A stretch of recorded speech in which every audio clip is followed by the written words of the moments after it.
So help me God, I will have this thing ready by 10 o'clock.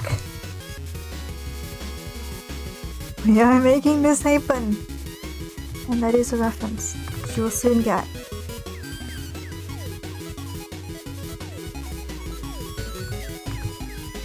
Soon. So soon. Because we are reading this. God damn it. Hey, it's Jade. I need this here so I can do chat.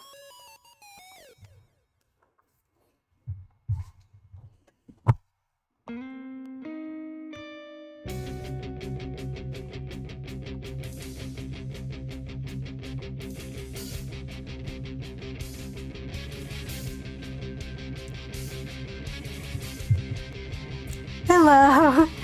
Sorry about that. God damn it. We have 2 minutes to spare. I obviously had to restart stream from another laptop. That just seems to be the thing now, you know, 3 times of resetting stream. Seems like your sound alerts browser. You know what? I don't care. I do care. Fuck. Fine, it happens. I'm really sorry. This is happening every stream at this point. Sound alerts, why do you have a problem? Right here.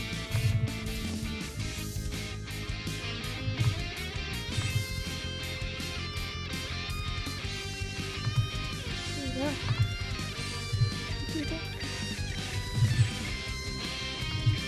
I don't care. Even if the sound alerts don't work, I'm starting this at 10. Or, I don't know, I should give people like a minute to get in, because we obviously just reset again, even though everybody was just here.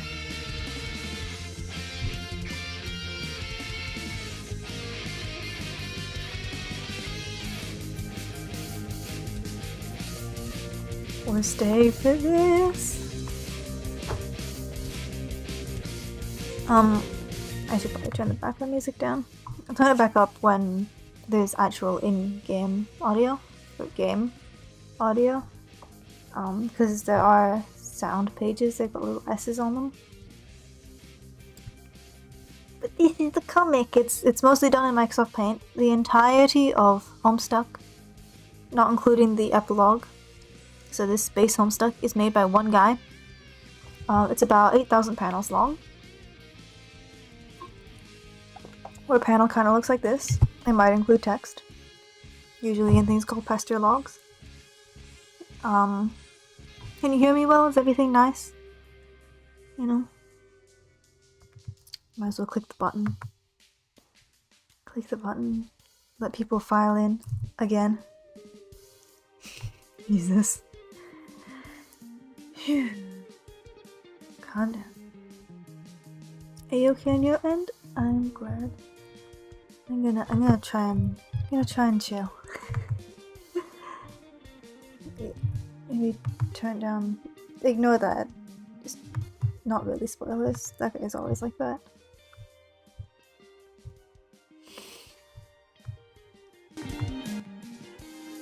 Okay. Let's give people a little bit of time, because I did promise Orby that I would let them see this and read this to them. And I am annoyed that our stream died just before we started. Ah.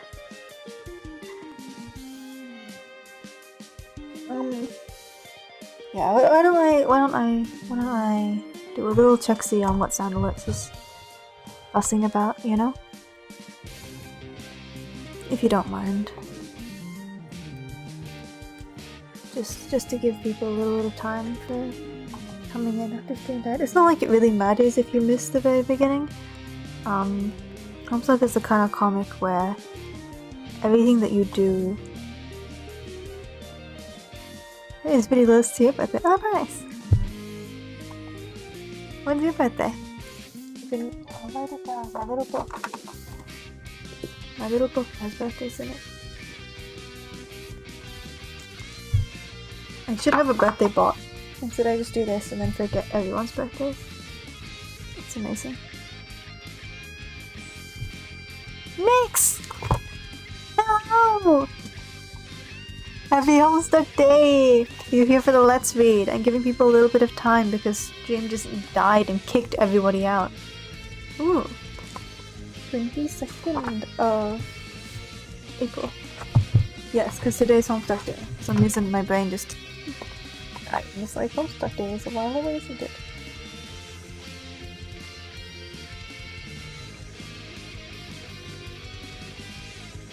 There you go. You're in the book.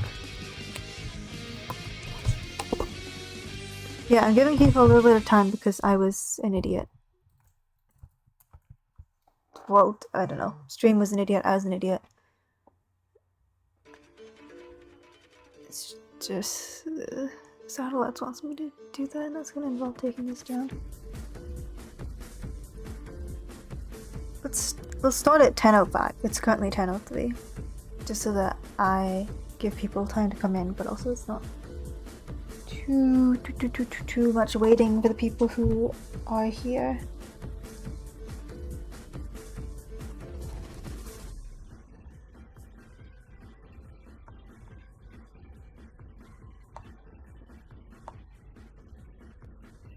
I swear, if you start dipping.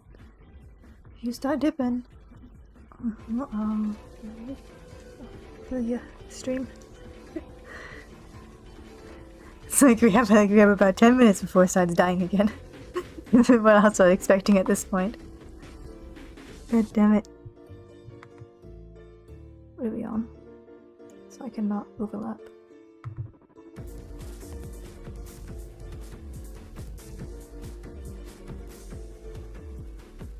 Yes, I do! I actually have a certain, full... I mean, to say without spoilers, dog tier cosplay. From when you know, everything was big.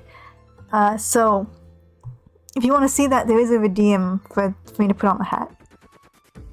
But it does have, like the skirt and everything. There's a skirt here. You can't really see it. Yes. Dog tier. You know. Sneak peek. You'll have to wait a bit for that redeem though. Okay, never mind, we did it immediately. It's kind of scuffed. Did it on a budget. But we do have yeah. Flex. It even has like the long tails for the sylph. Sorry, the witch thing. Which usually I keep behind because that's where they go, but obviously you guys can't see the 3D. Yeah, we're dog tier. The strongest player in the game. No spoilers. Hint hint. It's not a spoiler because as soon as they reveal this, they tell you that makes them strong. Also, they end up being not the strongest because there's always that stupidly overpowered guy that they have to break the entirety of canon to escape from. You know, like, yeah.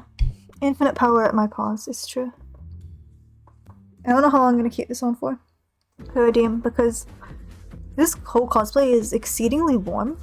It even has like stripy socks all the way down, which I don't have on right now. I actually have different socks, but I was cold earlier, so I've made myself extremely warm. I even had like a little satchel bag thing that I sewed in underneath so that I could carry my phone and stuff while I was doing this. It's pretty fun. Infinite power and great for the winter. 2 in 1. Yeah. It wasn't so great when I was in Sydney, but now that I'm in Canberra, it's a bit more useful. Of course, I never use it now, but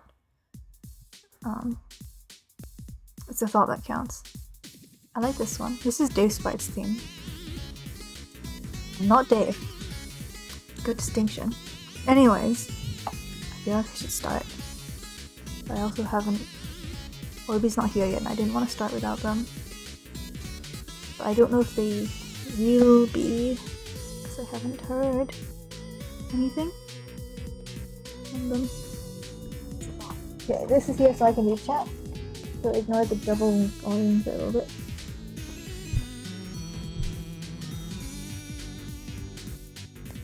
You think we should start?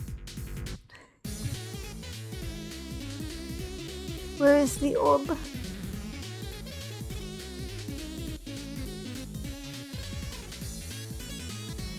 It's probably at orb underscore. Yeah, I'll do that.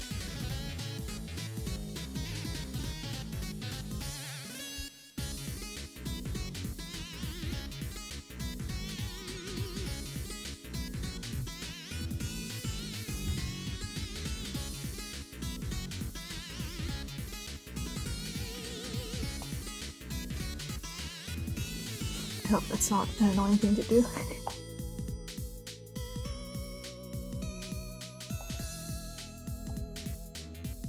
And then it's just all the Who is Live notifications and it's me.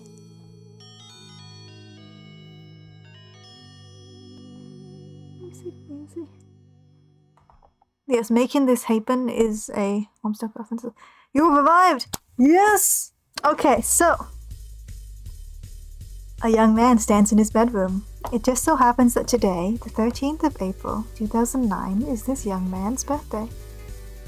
Though it was 13 years ago he was given life, it is only today he will be given a name. What will the name of this young man be? I will let you know that I can't actually enter name. This is all pre-generated.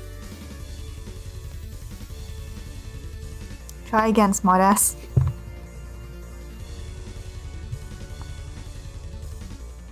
John Egbert. Examine room. Your name is John. As was previously mentioned, it is your birthday. A number of cakes are scattered about your room. You have a variety of interests. You have a passion for really terrible movies. You like to program computers, but you're not very good at it. You have a fondness for paranormal lore and are an aspiring amateur magician. You also like to play games sometimes. Quickly retrieve arms from drawers. Many cakes, so many cakes. Happy birthday, young man. 26, Jesus. Your arms are in your magic chest, Poop Lord. Remove cake from magic chest. Out of sympathy for John's perceived lack of arms, you pick the cake up for him and put it on his bed. This is a reference to the fact that in this art style you can't see the arms. The characters do actually have arms. As you can see here. He does, yeah. You retrieve your fake arms from the chest. You use these for hilarious antics. You captcha-log them in your Sylladex. You have no idea what that actually means though. There are other items in the chest. In here you keep an array of humorous and mystical artifacts, each one a devastating weapon in the hands of a skilled magician or cunning prankster. You are neither of these things.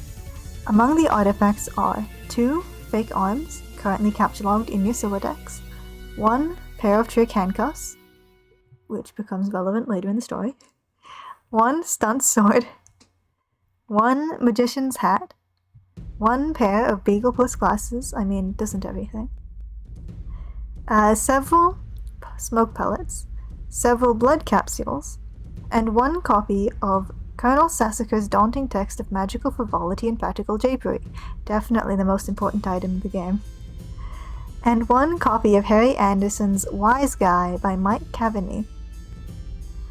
Some of this stuff may come in handy at some point. For now, you decide to just take the smoke pellets. Captcha-log smoke pellets. They pretty much just teach you how the system works by doing it over and over again. Like, you just get the hang of what it means. You stow the smoke pellets on one of your captcha-log cards in your Sylladex. You still aren't totally sure what that means, but you are starting to get the hang of the vernacular at least. You have 2 empty captcha-log cards remaining. I should just zoom out so that you guys can see while I read. Equip fake arms. You aren't totally sure if equip is a verb copacetic with this abstract behavioral medium in which you dwell, but you give it a try anyway. Unfortunately, you cannot access the fake arms. Their card is underneath the one you have just used to captcha-log the smoke pellets. You will have to use the pellets first in order to access the arms. But this is probably unadvisable, since you just make your room lousy with smoke. Your Solidex's fetch modus is currently dictated by the logic of a stack data structure.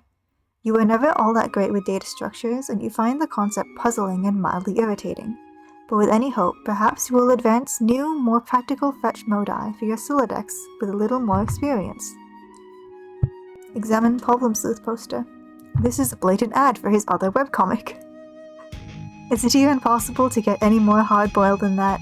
You really doubt it. This poster was one of your wisest purchases. That is a link to the store. There is a nice spot on the wall next to it. You've been meaning to hang another poster there soon. Structure, yay, coding! There's a lot of coding jokes in the beginning. John, read note on drawer. Happy birthday, son. I am so proud of you. The note is rich with the aromas of fatherly aftershaves and cologne. Beside the note is a rolled up poster. Take poster. Another birthday artifact. You wonder what is printed on the poster.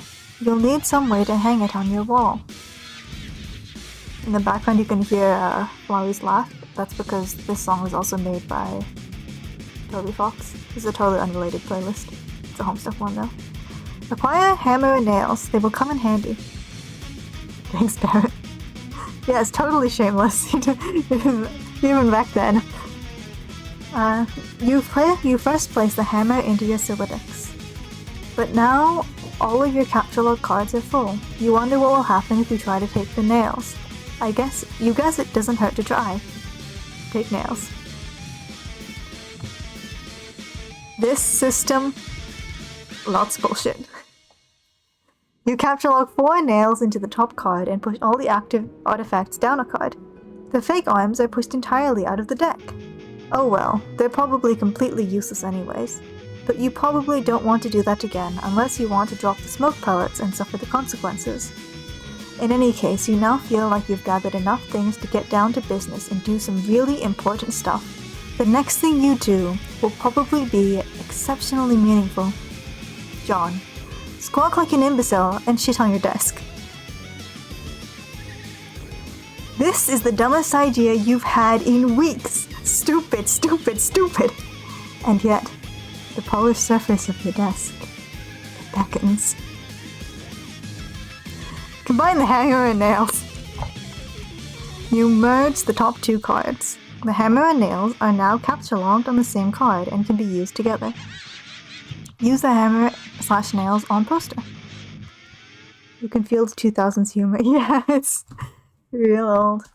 You use the hammer and nails card in conjunction with the card beneath it. Nail poster to wall.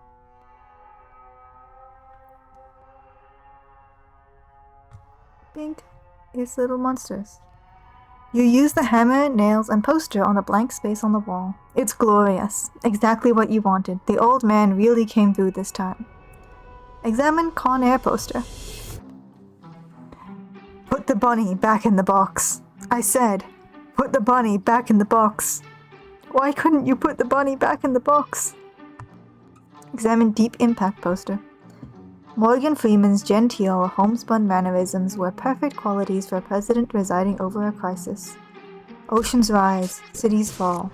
Hope survives. My computer starts to lag and I wonder about my stream.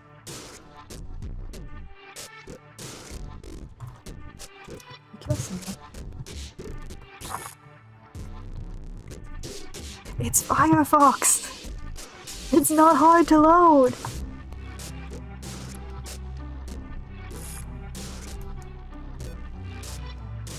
Wow, films about impending apocalypse fascinate you. Plus, a black president? Now you've seen everything.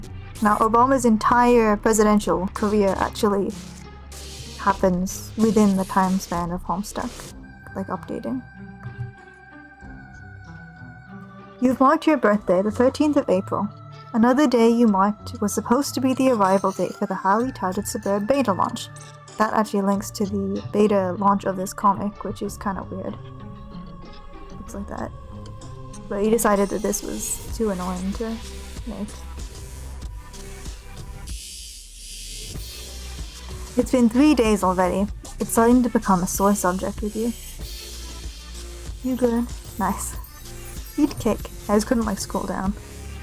You are sick to death of cake. You've been eating it all day, and you have no intention of clogging your Silodex with it either. The cake stays put for now. You hear a notice from your computer. Someone is messaging you. Examine incoming message. Oh god. You pull up to your computer. This is where you spend most of your time. You decorated your desktop with some rather handsome wallpaper which you made yourself. You are really proud of it. Your desktop is also littered with various programming project files. You are so bad at programming sometimes you wonder why you even bother with it. We have you can read those on your own.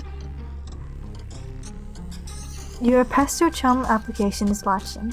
Someone is trying to get in touch with you. Open Pest Your Chum. Only one of your chums is logged in. He has sent you a message.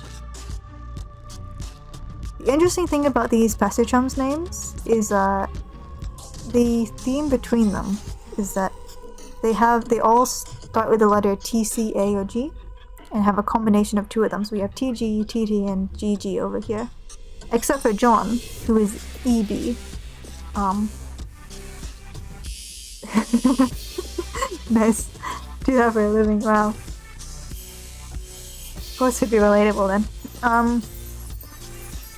And EB is actually the name of a blue substance which is used to detect for cancer. Which, you'll understand what has to do with it later. But Nix might know. Especially considering who got him to change the name. Open message. Oh god. Yeah! Okay, I'm gonna have to read this guy. Hey, so what sort of insane loot did you rake in today? I got a Little Monsters poster, it's so awesome. I'm gonna watch it again today, the apple juice scene was so funny. Oh hell, that is such a coincidence. I just found an unopened container of apple juice in my closet. It's like fucking Christmas up in here. Okay, that's fine. But I just have one question, and then a word of caution. Have you ever seen a movie called Little Monsters starring Howie Mandel and Fred Savage? But the seal on the bottle is unbroken. Are you suggesting someone put piss in my apple juice at the factory? All I'm saying is, don't you think Monster Howie Mandel has the power to do something as simple as reseal a bottle? Try using your brain, numbnuts. Why did the fat kid or whoever drank it know what piss tasted like? I mean, his reaction was nigh instantaneous. It was the 15th day in a row. Howie Mandel peed in his juice. Okay, I can accept that. Monster, B-list celebrity douchebags are cunning and persistent pranksters. Also, Fred Savage has a really punchable face. But who cares about this? Let's stop talking about it. Did you get the beta yet? No? Did you? Man, I got 2 copies already. But I don't care. I'm not gonna play it or anything. The game sounds boring. Did you see how I got slammed in Game Bro? Game Bro is a joke, and we both know it. Yeah. Why don't you go check your mail? Maybe it's there now. Alright. Yeah, we'll just... It's not even the worst joke. I mean, technically it's a joke from a movie, so someone else thought it was funny first. This is Overhaul Toby style. This song. Anyways. John, look out window.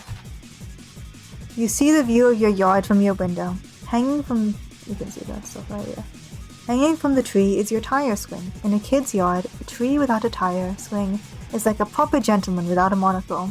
That is to say, he can hardly be considered a terribly proper gentleman at all. And there beside your driveway is the mailbox.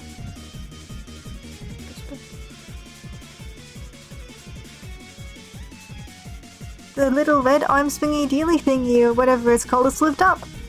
Whatever the hell that thing is called anyway. You do not have time for these semantics. The red flipper levy thing is up. And that means you have new mail. And that means the beta might be here. Go outside and check mailbox. You're about to hurry down the stairs when you hear a car pull into the driveway. It looks like your dad has returned from the grocery store. Oh great, he is beating you to the mail. Forget it, check the mail later. If you go downstairs to get it, he will likely monopolize hours of your time. You decide to chill out up here for a while until the dust settles. Sometimes you feel like you are trapped in this room, stuck, if you will, in a sense which possibly borders on the titular. And now your chum is pestering you again. The clockwork of friendship turns ceaselessly, operating the swing-lever dealies of harassment in perpetuity. Whatever, the dude can just hold his damn horses. Examine games on CD rack. You've put countless man-hours into this assortment of quality titles. This is a comic by him. I'm not sure what that is. This is another comic by him. Never heard of it. That's the Bob Pumpkin store, which is the old store for this comic. This is just Ghostbusters 2 MMORPG. I don't know why that's referenced so many times in the comic, but it is. Like John's thing. Little Monsters, we just talked about this, the piss drinking one. And Harry Anderson, wise guy, call my bluff. He appears a few times as a running gag. The gag is, who's this douchebag? It looks kinda like him. John, read Colonel Sassacre's daunting text. Wow. Magical.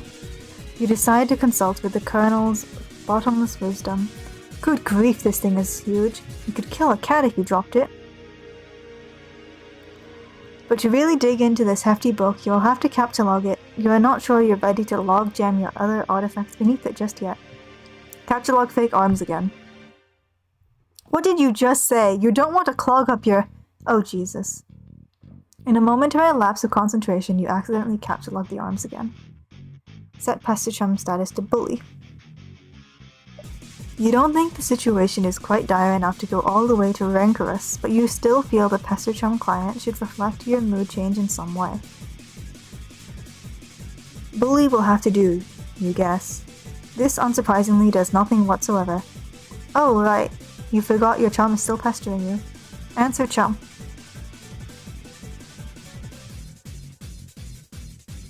Is it there? Please say yes. Maybe you can play with TT. She's been pestering me all day about it.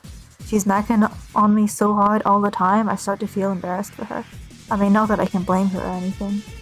Yes, it is understandable because you are really attractive. I am attracted to you. Thank you. Joke. Just kidding. No, I don't have it yet. Do you guys say acronyms out loud like that? Because I always shorten it in my mind. Anyways. My dad has the mail, and I guess I have to go get it from him and see if it's there. And I've been busy spending all afternoon shitting around with my stupid Silodex. It's so frustrating. What's your modus? What? How do you retrieve artifacts from it? Oh, like one at a time, I guess? And if I put too much in, something falls out? Stack? What's yours? Hash map? My bro taught me a few tricks. He basically knows everything and is awesome. What the hell is that? You should probably brush up on your data structures. I guess. Did you at least allocate your stripe specifics? No. We could free up a card for you. Plus, let you attack stuff whatever things get too hard to handle. Which is never. What have you got? Well, I've got a hammer, but it's trapped under some arms. Wow, you really suck at this, don't you? Just get rid of the arms and then allocate the hammer to the specialist. How? I don't know, just use the arms on any old thing and see if it works. Combine fake arms with cake. You stick the fake arms in the cake on your bed. The attention difficulty in this Dan is relatable. Yeah. He's got one of the things. That campus died, didn't it? You'll find out later which one it is. Now it has power. It does. This definitely makes the cake at least 300% more hilarious. That's the power it has. You were sure Colonel Sassacre would know the precise index of elevated hilarity.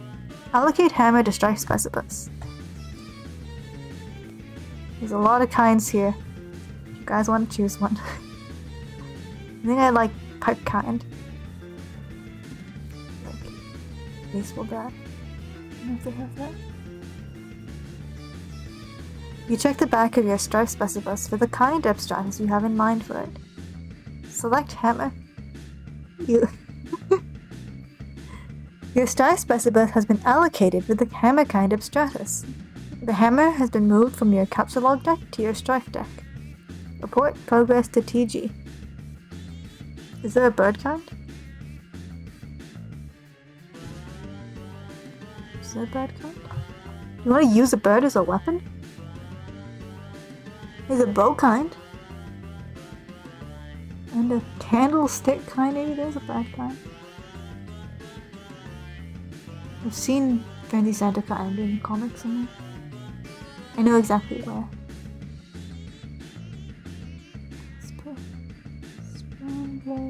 I don't think there's a bird kind. No, I don't think you can use birds as weapons.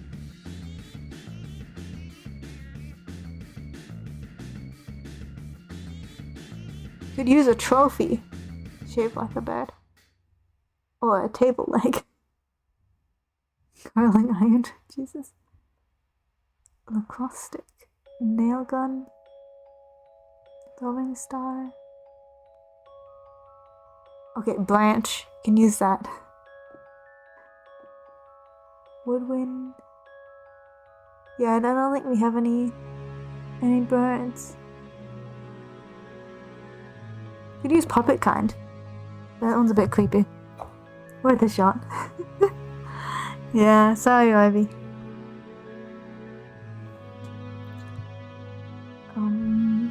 Okay, I did it. Hammer kind? Yeah.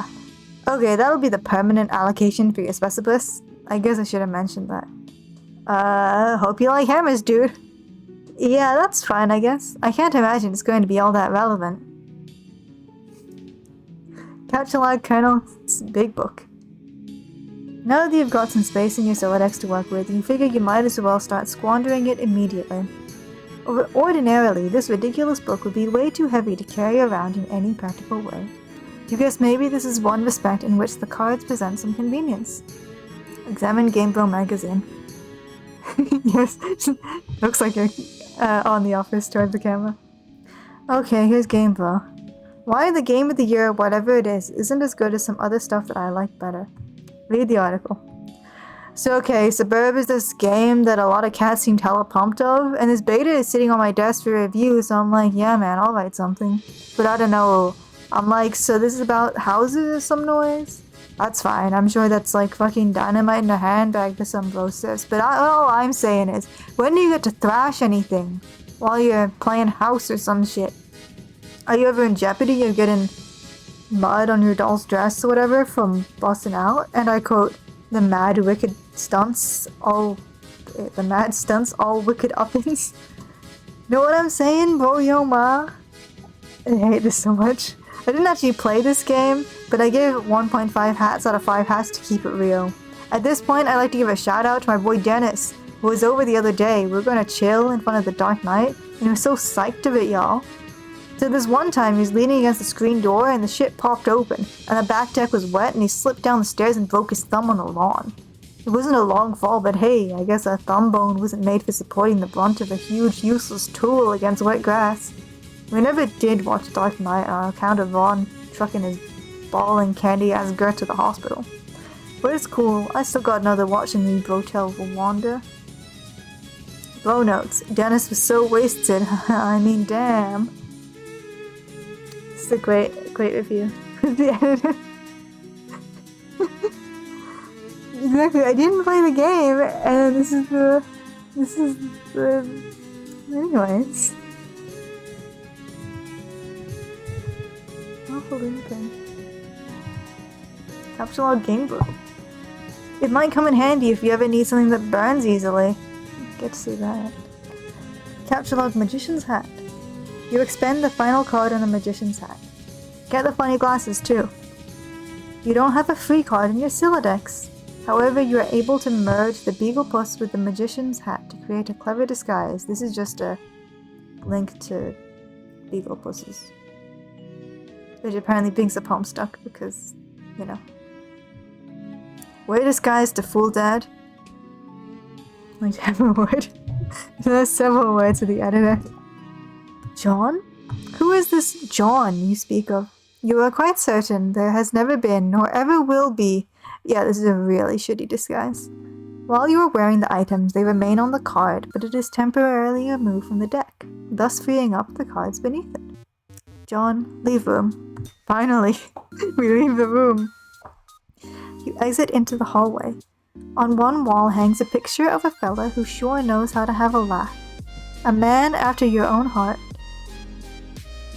You always thought he looked a lot like Michael Cera, but your dad swears on the many hallowed tombs of Egypt that it is not.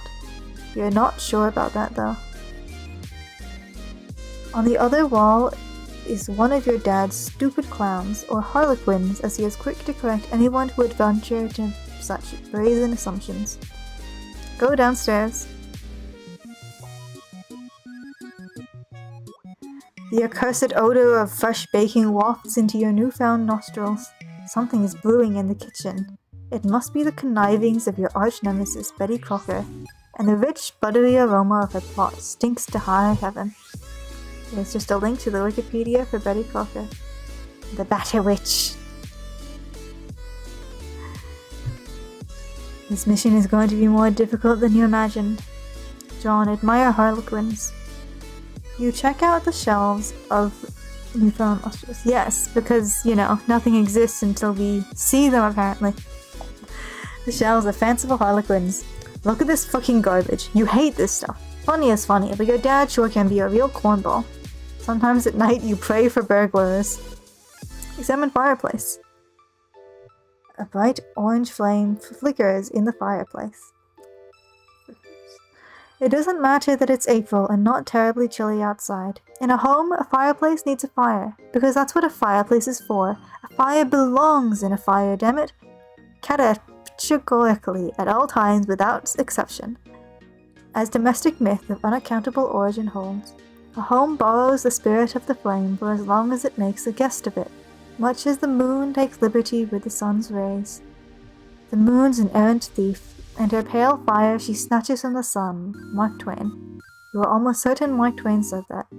There are many quotes in Homestuck like this, where they do that and then they say that. I don't think any of them are attributed properly. Toss Gamebo into fire. It's the quickest reference to I hope this will happen to actually happening in Homestuck. There you go. Probably not. Maybe there's a faster one later. It doesn't burn as quickly as you'd hoped. Each Gamebo magazine is guaranteed to be printed on 40% recycled asbestos. For big ups to Mother Earth, yo! Fondly regard cremation. This is a reference to fondly regard creation, I think. You examine the sacred urn containing your departed Nana's ashes. When your father gave her portrait a wistful glance now and then, you can tell it brings back painful memories, a tall bookshelf, a ladder, and unabridged Colonel Sassacres. He never wants to talk about it. Cremation, yes. Topple urn. John. You clumsily mishandled the sacred urn. Ashes everywhere. In retrospect, upon mulling cinematic tropes regarding ash-filled urns, this outcome was a virtual certainty. You'd probably better clean it up before Dad finds it. Combine father's pipe with clever disguise. You think now would be a good time to beef up your clever disguise. Examine oversized gifts. Do everything but. This is problem. Champ, you can do anything if you put your mind to it. I believe in you. What a nice dad. Be a shame. Contemplating what could be inside this package is sort of exciting, but it makes you a little nervous at the same time. Open large present. Oh, Grandma. Yeah. Oh, hell no. Capture log ashes. First, you prop the Harlequin doll up on the couch. Having it in the middle of the floor, sprawled out all akimbo like that, struck you as unseemly. Derek, but yeah, that's his name. Actually, that's all the name they call him.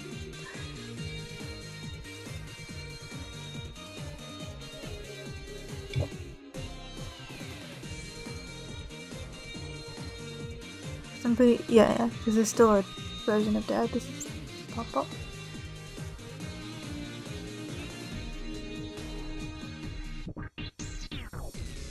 Yeah. Sorry. Just checking the swaps in the alpha. Something happens later. You capture-log the ashes to your available card. Combine the ashes with urn. You merge the sacred urn with the ashes. Most of the ashes back in the urn, but it's a total mess. Really, it probably would have been tidier if you just used a broom and dustpan. I've been calling my parents that too. Like, Mama, sure. What's popping?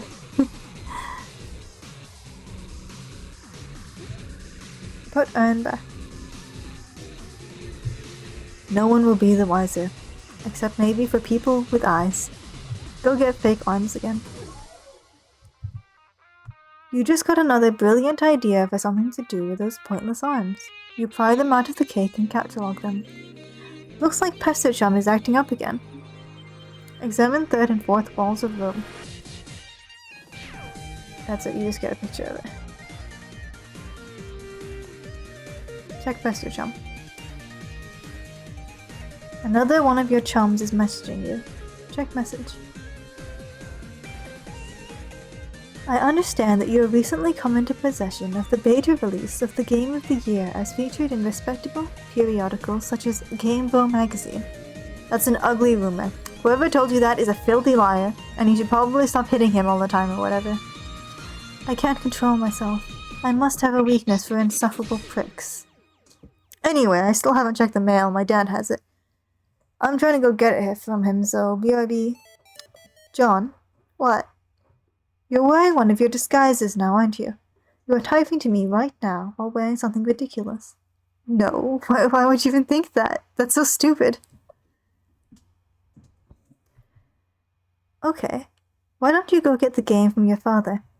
Alright, wish me luck. Oh, by the way, just kidding, I was wearing a funny disguise the whole time. Gotcha! I know, John. Go back downstairs.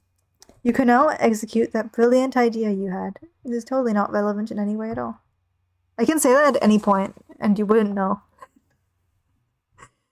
There should be just enough frosting on the fake arms to serve as an adequate adhesive. Attach arms to doll. You don't care what Colonel Sasuke says. This makes it at least 1,000,000% funnier. Inspect burnt paper on the floor. Broblerone. You put this back in the fire where it belongs. Haha, you know. Throw present wrap in fire. As long as you're cleaning up. Capture log doll. You can carry hefty items, but that thing is just way too big. Get real. Besides, you don't even want it. Read Colonel Sasuke's text.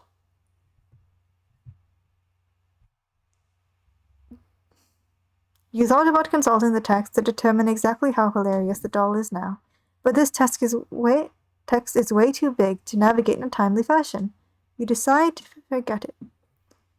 This is completely irrelevant. It's one of the few things in Homestuck that are completely irrelevant. So I might skip it. I'll read a little bit. Hell's bells, we are having a mighty sporting time of it. Hold fast, my intrepid fellow pranksmiths. We have merely nicked the mahogany of our japing chests. If I may direct the incisive ogle of your beagle puss to the wriggling regency of rubber bugs, plastic parasites, squirming serpents, pliable pests, and every such order and filer of creepy crawlies. Land makes alive, we are cooking with petrol now. In further exhibits we shall dwell on artifacts useful to your exploits. Actually, this turns up almost immediately. Not immediately. I think the next jokey thing. The dad's room. Is your puppy's rod and reel handy? What about a bit of iron cord? It shouldn't prove elusive. I didn't skip. I'm still here. Fine. Bringing these writhing rascals to life and set the nerves of some old maid to the wreck of Hesperus. Do you have a bothersome aunt who never seems troubled to find ways with your sunny afternoons? A broad, splintery fence? A bucket of whitewash, perhaps? By gum, you'll fix her wagon. And what of that tawny gent who puts his lackadaisio lean near the sarsaparilla font? You'll have that listless octoroo and find the spring in his step just yet. Okay. I hope you enjoyed that. Find a daddy and retrieve mail. The door on the left leads to the kitchen, from which the smell of baking wafts. A powerful aroma which could lift an especially portly hobo off his feet. Yeah, brain process you don't need to have. Yeah. The door on the right leads to the study, where your dad spends a lot of his time. He could be in either room. Where will you go? Go in the study. It doesn't look like he's in here right now. Examine father's desk. On the desk is a deck of playing cards, one of your dad's pipes, the April issue of the Serious Jester magazine, and a stray Captain Log card. There is also a can of peanuts on the desk. Oh, Dad, you won't be falling for that one again anytime soon. Yeah, see? A severe peanut allergy is a terrible affliction to cope with. This comes up a few times. Upgrade costume with hat from Hat Rack. You swap the magician's hat with a bowler hat. This disguise is somewhat less funny, but a lot more distinguished looking. Combine second pipe with clever disguise. Your dad maintains numerous pipes around the household. A father without a pipe is like a strapping roughneck without a toothpick. That is to say, he is a rather piss-poor excuse for a roughneck, if you ask me. You'd rather not take the pipe, though. The first one tastes bad enough as it is. How you suffer for your comedy. Examine Captain Log card. Yes, this will be perfect for expanding your space in your Scylla Captain Log card. Ah! Good job, John. Play Haunting Piano Refrain. Sorry, he didn't do it. This is a S page. I'm going to turn up the audio.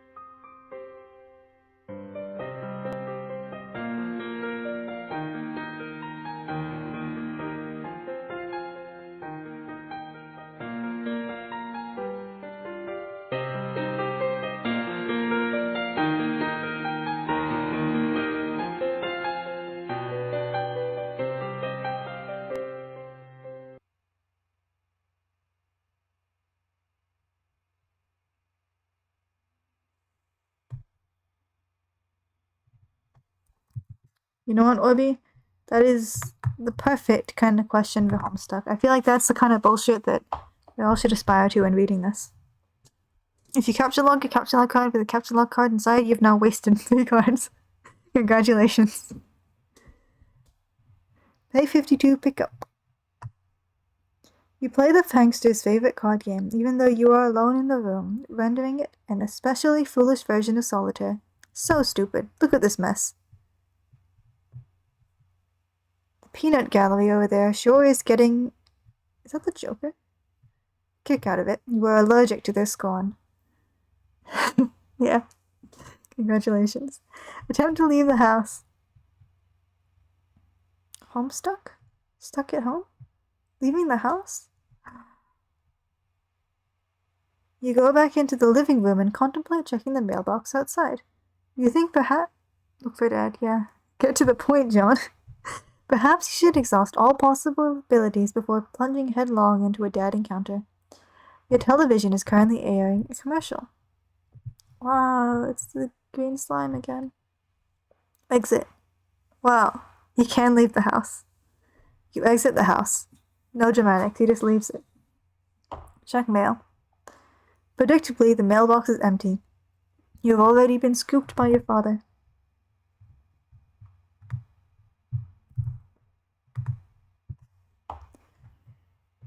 The streets are empty. Wind skims the void, keeping neighbors apart, as if grazing the hollow of a cut reed, or, say, a plundered mailbox. You guys are called Homestuck. That's how you read it. The familiar note is produced. It's the one Desolation plays to keep its instruments in tune. It is your 13th birthday, and as with all 12 preceding it, something feels amiss from your life. The game presently eluding you is only the latest sleight of hand in the repertoire of an unseen riddler. One to engender a sense not of mirth, but of lack. His coarse schemes are those less of a prankster and more a common pickpocket. His riddle is absence itself. It is a mystery dispersing altogether, like the moon's faint reflection, with even one pebble of inquiry dropped in its black well. It is the most diabolical riddle of all. A title, yes. Absence diminishes little passions and increases great ones, as wind extinguishes candles and fans a fire. Walt Whitman. Yes, you are certain Walt Whitman said that. 100% positive. You have a feeling it's going to be a long day. That's a very true sentence, because the entirety of Acts 1 to 5 in Homestuck occur in one day, in-game.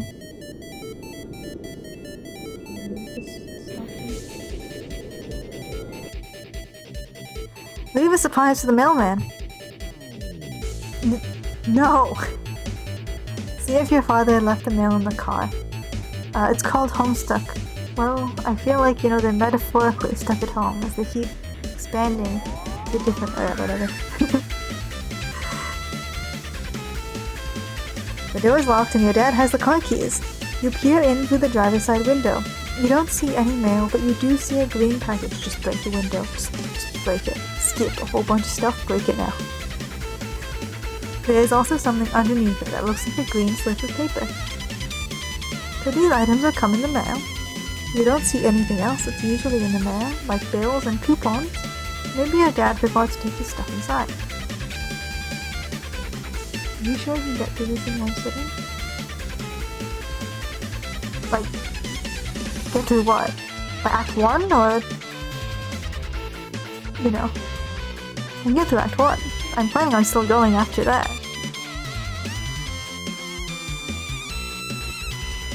Fly in the kitchen.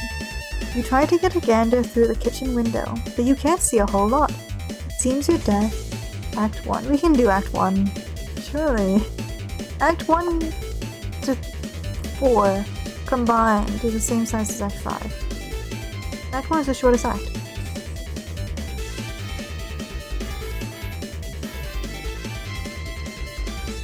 It seems that if you try to get a gander through the kitchen window, but you can't see a whole lot. It seems your dad has been doing so much baking the glass is steamed up. 24-hour. Don't tempt me. I've just come off my booster shot and I'm still in pain. I might do it, God, he is so weird. But you can see what's on the table just beside the window. It looks like the mail is there. Included among it is a red package, some bills, your dad's PDA, and an envelope that appears to be suspiciously labeled with a Suburb logo. Could it be? Unfortunately, the window is locked. John, go back into the kitchen. You have no other choice. You are going in. Clever disguise, it's time to work your magic.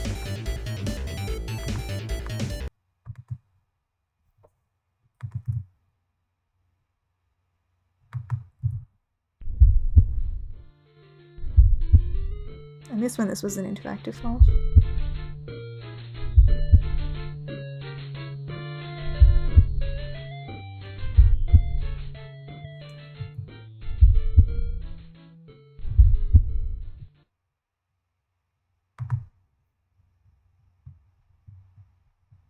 Your dad sees right through your costume. You don't know what you were even thinking with this foolish ruse. You unequip the clever disguise. Your dad wields a dreaded artifact of confection. He stands between you and the mail. There is only one way to settle this. Strife.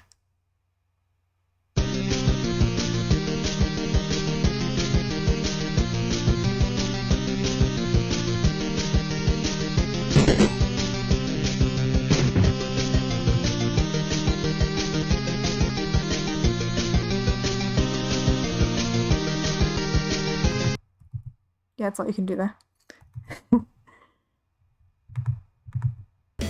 Nice title for this. Abscond. You cannot abscond! This pesky guardian is blocking your path. You will need to engineer some sort of distraction. And now he brandishes yet another artifact of confection. The man is ruthless. You better brace for impact in the most comedically striking fashion possible. Equip Disguise for Defense. The Beagle Aegis absorbs the brunt of the treat. Looks like Dad will enjoy the prankster's gambit on that exchange, as is usually the case. Capsulog Pie Tin. Fourth cake. So many cakes. You take the pie tin and unequip Beagle Plus. Everything in your Solidex is pushed back a card. The smoke pellets are ejected from the deck. Yes! This could be just the distraction you were... Nothing happens. What a huge letdown. Take the cake! When two great forces oppose each other, the victory will go to the one who knows how to yield. Oscar Wilde. Wise words by a man who could likely resist everything but temptation. The cake forces Colonel Sassacre's text out of your Solidex. Sassacre, you beautiful bastard! Now's your chance! John, abscond! Now that Dad is busy placating the smoke detector, you can safely sneak away. John, take PDA. You snag your dad's PDA. Maybe later you'll switch with the background image. Maybe later you'll switch the background image to something hilarious as a prank. Besides, it may come in handy later. Your spare Capsulog card is forced out of the Solidex and consequently integrated with the deck. You now have 5 cards to work with. That's helpful. Take package. This red package is addressed to you. Take envelope. Envelope. You got the Suburb Beta! Exit kitchen. Get cake on couch. That fell off. You capsulog the cake on the couch, expelling the pie tin from the bottom card. Combine the cakes to make a double-decker cake. You merge the 2 cakes across all 5 cards. Everything in your Solidex is smushed between the cakes. Why didn't you think this through first? Retreat upstairs! You pause at the juncture and head down the hall. You're going to need something to clean the mess up that you're about to make by dissecting this cake. To the left is the bathroom. To your right is your dad's room. It is locked and you are forbidden from ever entering. He has secrets. Go to the bathroom and grab a towel. You enter the bathroom. You can see your backyard from the window. Nothing wrong with this picture. Jewel in its crown is the swing set which has provided you with years of joy. There is also a spring-mounted pogo ride which has been responsible for more than one painful injury and has provided you with years of lament. On the sink is your dad's razor. On the rack to the side is a fresh towel. Remove PDA, envelope, and package from cake. Go pogo ride. Yeah. Slime pogo. Imagine having like your favorite show as a pogo ride. Someone buys it for you, your favorite character. That's so cool. You take the razor and use it to perform surgery on the cake. You take the towel and clean off the extracted goods. Retrieve your items. The items force the man-handled cake into the toilet.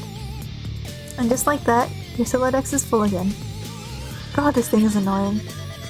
Go to bedroom. Admire failure to launch poster instead of looking at the 2 people messaging you. You're not usually into chick flicks, but Matthew McCaffrey's cool charisma could salvage any heap of smoldering wreckage. This is your McCaffrey wall. As casual shrine to an amazing actor, the film above that one is a lot better, you think. You got us, Matthew. Your smooth talking exposed our racism. Damn, you are good. Check Prester Jump. What's the S for this? It's just the alert sound. GG. Garden Gnostic. Happy birthday, John! Hello? Okay, I'll talk to you later. Hey, Gigi is looking for you. Why are you even so popular all of a sudden? Is today some sort of special occasion or something? Did you do something to curry favor with ladies? Did you break your leg on a puppy or some shit? Dude, what are you doing? I discovered a comet that's going to destroy the Earth, and it was named after me. Now I'm famous, and everyone wants to talk to me a lot. No, stop. Just no. Don't talk about your awful movies or make references to them. Your gross man-bro crush on Matthew McConaughey is an unsavory thing to behold. McConaughey. Sounds like a noise a horse would make, i.e. dumb. Equally dumb are all those pictures of that clown you've got hanging up. Those are my dad's. I was talking about Nick Cage. Oh, what? No, man, Cage is sweet. So sweet. Haha, so lame. You don't even like him ironically or anything. This is like for real, isn't it? Haha. I do things ironically sometimes. What about what I sent you for your birthday? No, those are awesome. What? No, they're stupid, which was the joke. The ironic joke. Get it? Wait, you're actually wearing them, aren't you? I'm wearing them ironically because they're awesome. The fact that they're ironic makes them awesome, and vice versa. Are you taking notes on how to be cool? Jesus, get a fucking pen. You do realize that they touch Stiller's weird, sort of gaunt face at some point. Ew, yeah.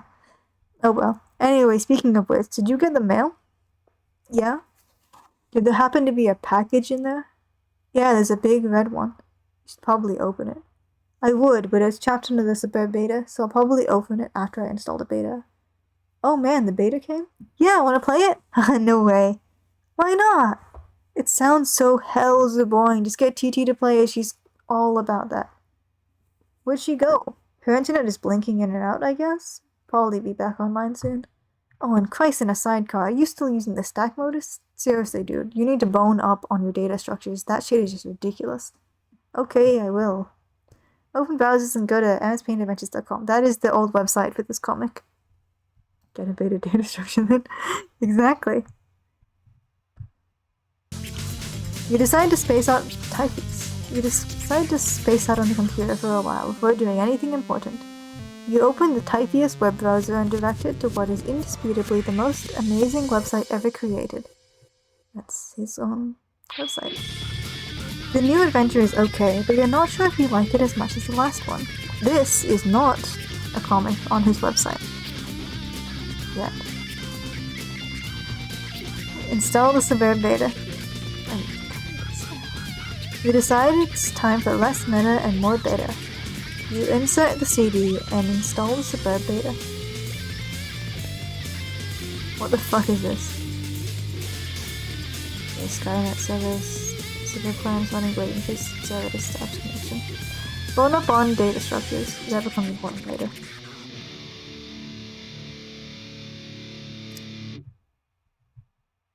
This bit of ink was not here in the original comic.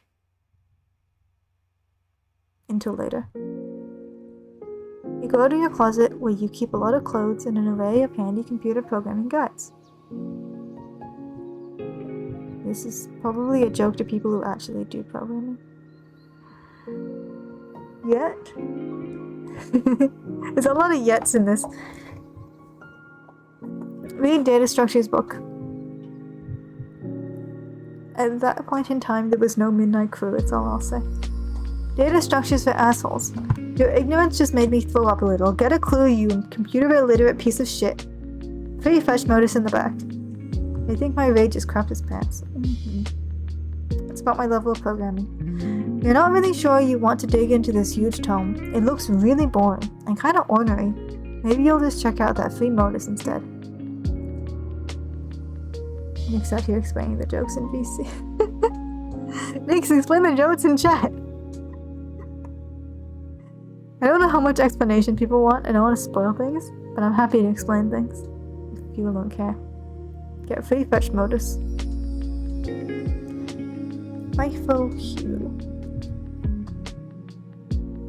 You turn to the back inside cover, where a free fetch modus is included in a plastic sleeve.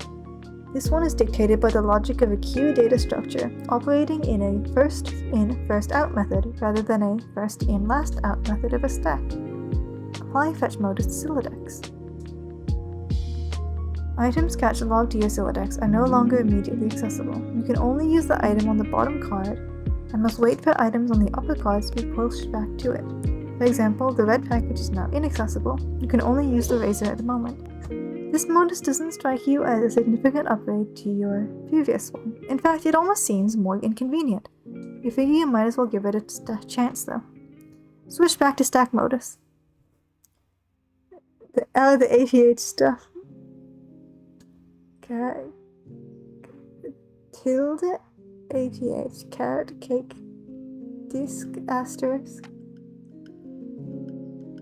I don't understand.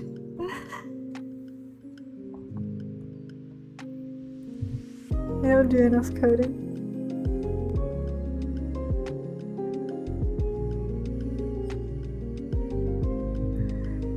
You suddenly wonder... Oh wait, is that just disaster until death? Okay, that's cool. That's funny. Carrot cake, right? I was referencing like a real program. You're suddenly what? You've taught me something about Homestuck now, because I didn't know that. I don't know how I feel about that. You suddenly wonder if this is even possible. I think I do. You don't even remember if you had a physical card for the stack modus. You find all of this to be a little abstract, and you prefer not to think about it too much. John, put down the razor. Put it down? You're not quite sure you understand. Pick up 2 items. You capture log one of the cakes. You finally found a use for all of these loitering pastries. Dead weight. Get the other cake. And here we go. The second cake causes the razor to launch out the front of your Silodex. Oh good lord. That beautiful face. You wish the razor would have failed to launch. Get more stuff. You open your magic chest and capture log one of your favorite books of all time. Wise Guy by Mike Cavity. There goes the first towel. Might as well grab those cuffs. Jesus Christ. You take the trick handcuffs, expelling the PDA like a bullet.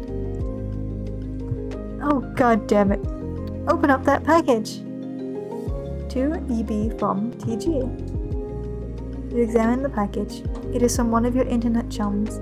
It is bound in packing tape though. You'll need something sharp to open it. Ah, of course. The razor. It's all so simple. You wonder why you didn't... Get razor. Pick up package again. She's ducking now.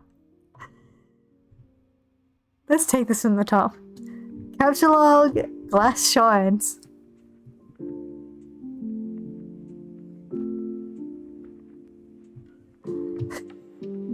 You take 3 glass shards in quick succession and duck for cover. Your Silodex rains devastation on your room from above. And now that your cars are packed with glass, you probably don't want to do that again anytime soon. Like the other data structures, but yet less destruction? You should probably go get that stuff before you forget. Use the razor on the red package. You open the package. There's something suspicious inside. Something suspiciously dirty and smelly. It is a stuffed bunny, much like the one held hostage briefly by Malkovich's the virus while taunting hard luck protagonist Cameron Foe. This is the picture.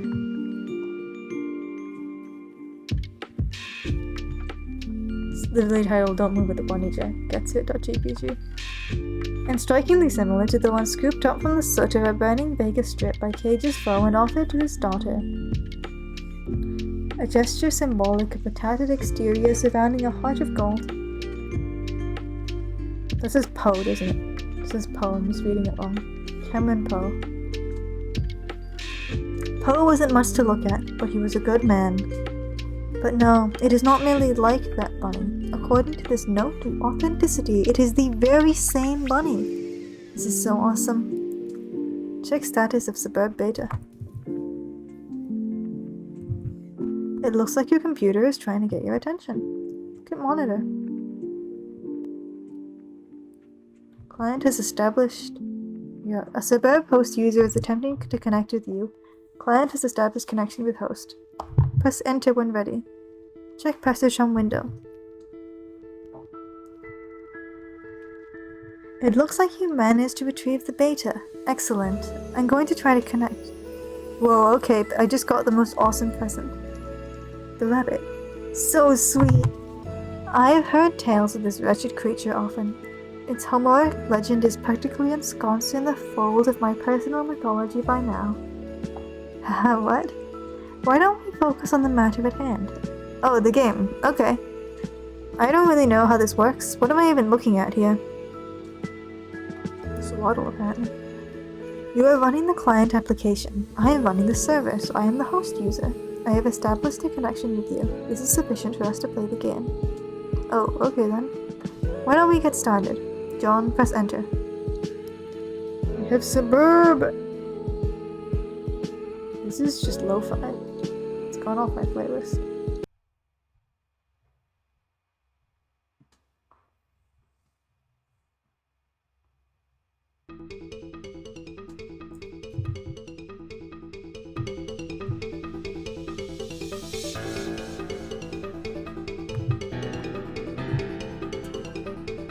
Because we need a loading screen from a webcomic.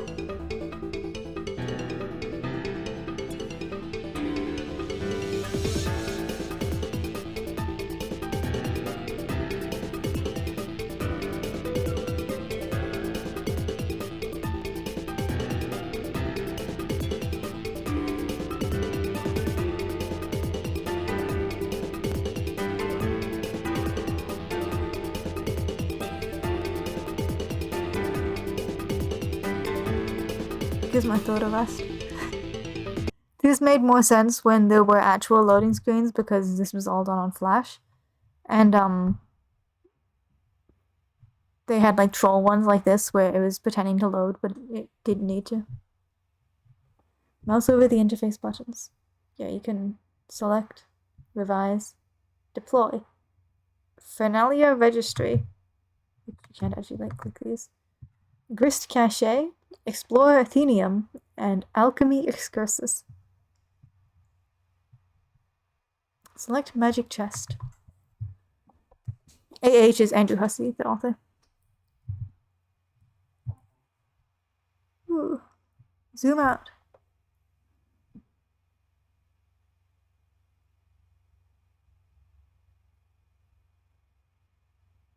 Drop chest.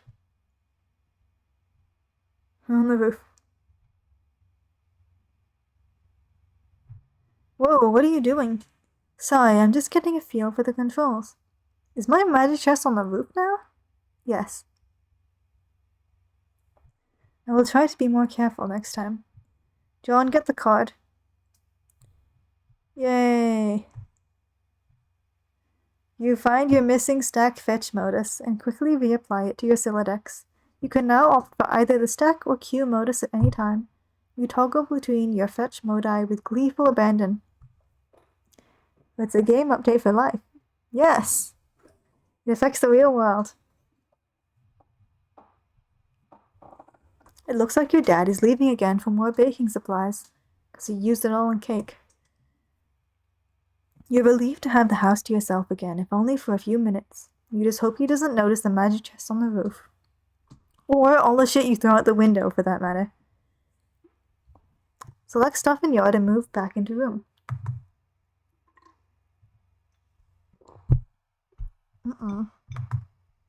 Hey, do you think you could do me a favor?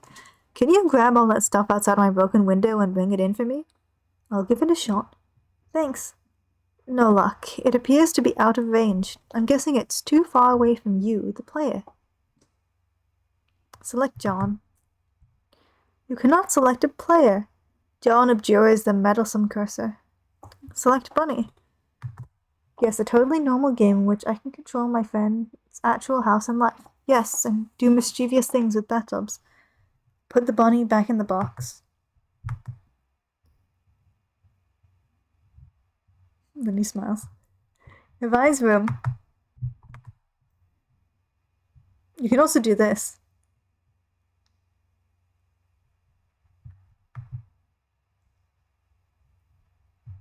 Open Finalia Registry. Bunch of weird shit. Deploy Totem Lathe. John, examine Totem Lathe.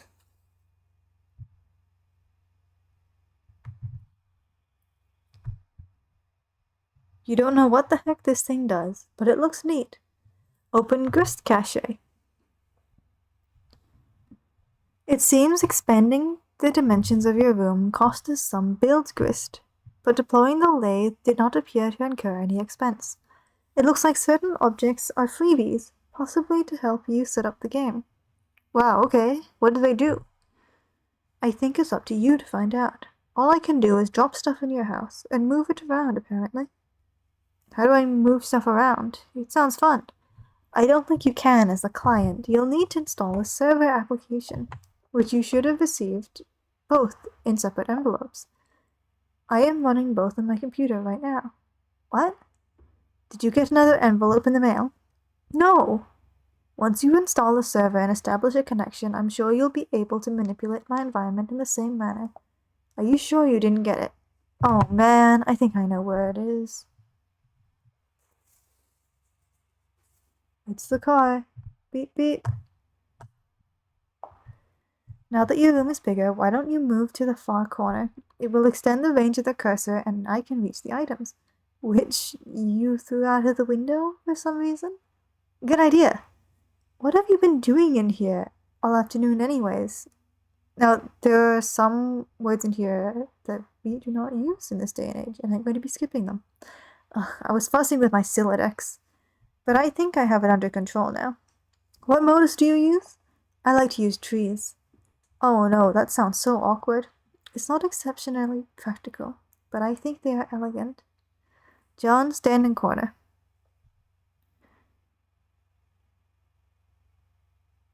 Deploy Cruxtruder.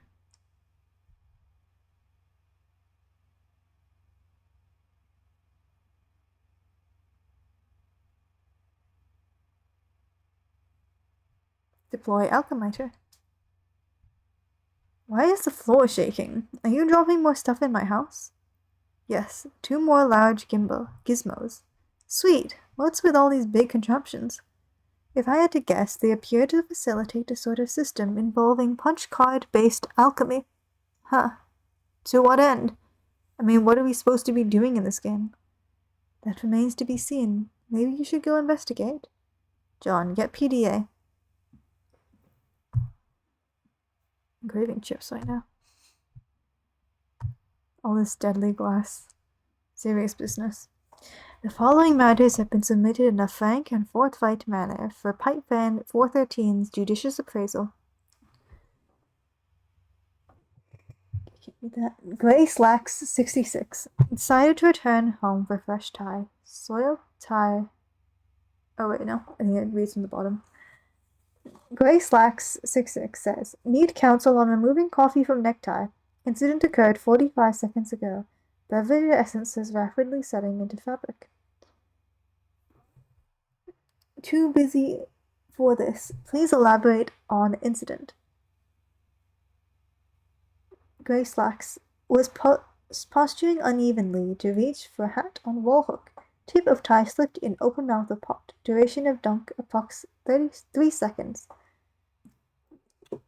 Office Urchin 1280. Photographic documentation of incident. Well, press the tire. Use ballpoint pen to roll up tip of cloth. Extract pen. Press rolled cloth against ceramic surface, e.g. restroom sink. In future, consider repositioning hat hook and or coffee pot. Gray Slacks decided to return home for fresh tie. Soil tie will be laundered immediately upon return. Following matters have been submitted to Pipe Fan. Serious dad things. Super serious dad things. You grab the PDA, switching back to stack modus so it is readily accessible. The interface is oddly sterile. No hilarious clown wallpapers or anything like that. Oops, you mean Harlequin wallpapers? The serious business application is open. It seems your dad uses it to keep tabs on various acquaintances. His fellow street performers, maybe? You guess the performing arts must be pretty serious business after all. John, install Pester Chum. This should be useful. Now you can keep tabs on your chums while you wander around the house. Go out to balcony. Hey, I'm on the balcony now. I'm messaging from my dad's PDA. The one you threw into the yard. No, I am telling you, it jumped out of my Silodex like a frightened weasel. What were you doing with it in the first place? I am not sensing a lot of regard for the personal property of others. Is this how your pent-up frustrations with your father manifest itself? What? No, those were all accidents. Please take your psychoblabbery elsewhere, miss. Your bathroom is a mess. Did you do that too? Oh man, see, this isn't cool. All this snooping nonsense. There's a cake in the toilet. Yes, there is. I'm tempted to clean it up for you. Okay, if that'll satisfy your weird OCD complex, then go ahead. My obsessive-compulsive disorder complex. Can a disorder also be a complex? In your case, probably. Sounds complicated. Anyway, I'm going to have a look at this enormous platformy thing you put on the balcony. Examine Archimiter in a cautious manner. You have no idea what to do with this thing. You can't find any controls for it. Having exhausted all other possibilities, you decide to just stand on it. This isn't very cautious of you, actually. John, look through telescope.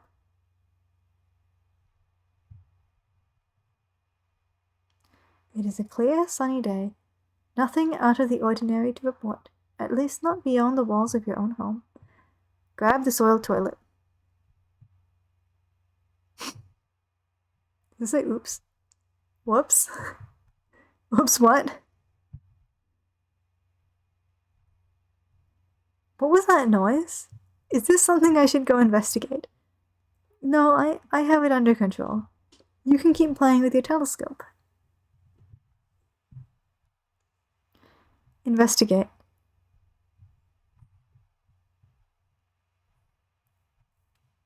Ah, I think I can patch it up. Just give me a little space. Why don't you go have a look at the extruder? The what? The thing I put in your living room. John, hop down the hole. You jump down to the utility room. Get the sledgehammer and a card.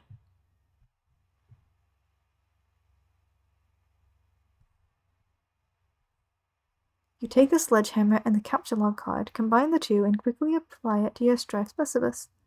You think it's cool that things don't always have to be a federal fucking issue. It looks like another one of your chums is pestering you on your PDA.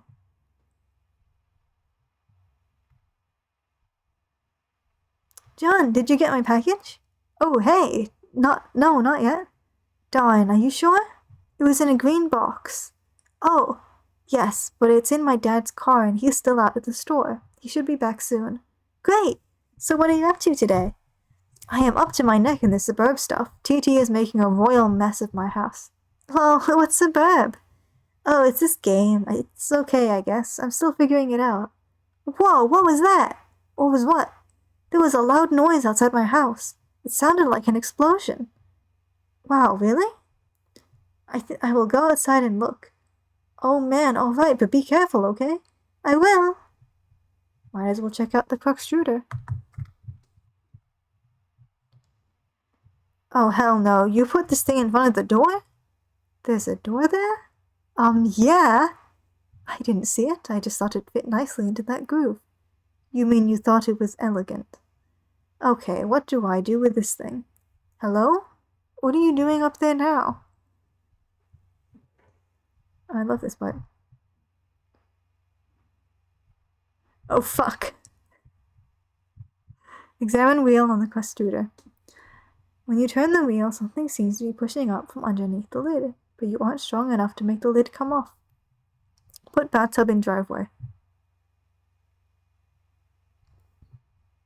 Whoops.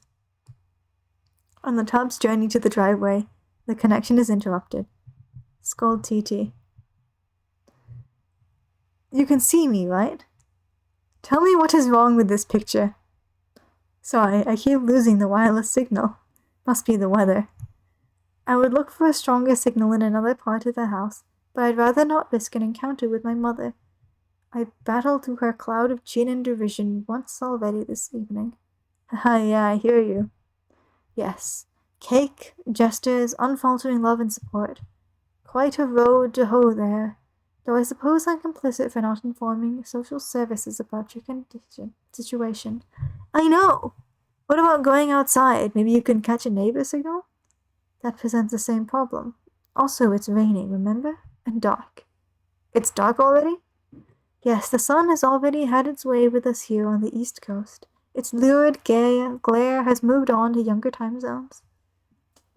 Okay. John, hit Crockstruder with sledgehammer. Need some help. Pick up sledgehammer.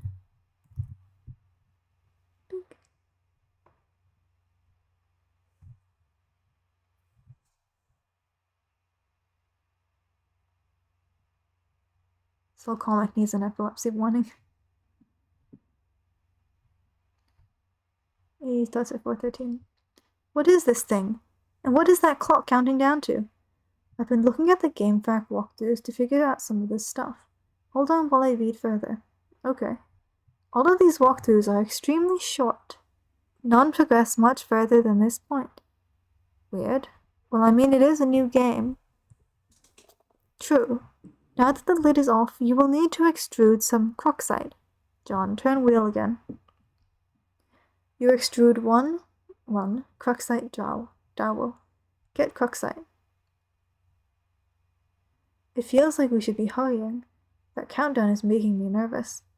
John? Oh, your PDA is trapped under the crockite now, isn't it?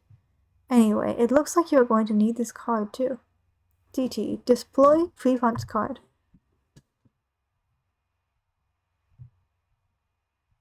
Get card. A shard of glass is expelled from the deck and maims the Harlequin doll. Capture lock fanciful Harlequins. You take 2 fanciful Harlequins. The additional useless freight pushes your PDA to the last card. You then switch the Q mode so you can access the PDA. More glass shrapnel flies on the deck. This thing keeps following me around. I think it's trying to talk to me or something. That is probably the kernel sprite. It apparently needs to be prototyped. Twice, actually. Whatever the hell that means. These walkthroughs are horrendously written. Okay. Well, you are the one with the cursor, so just do whatever you think is the right thing to do. Also, fix my bathroom. Drop maimed Harlequin into kernel sprite.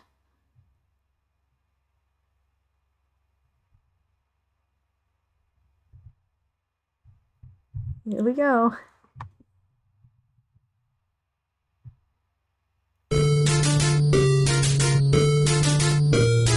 You can play this on piano.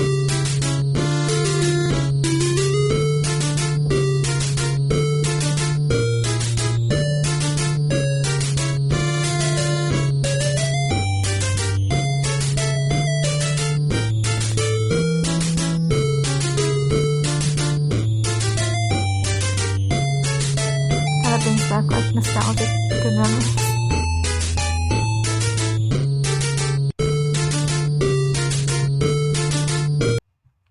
What if I still know how to do that?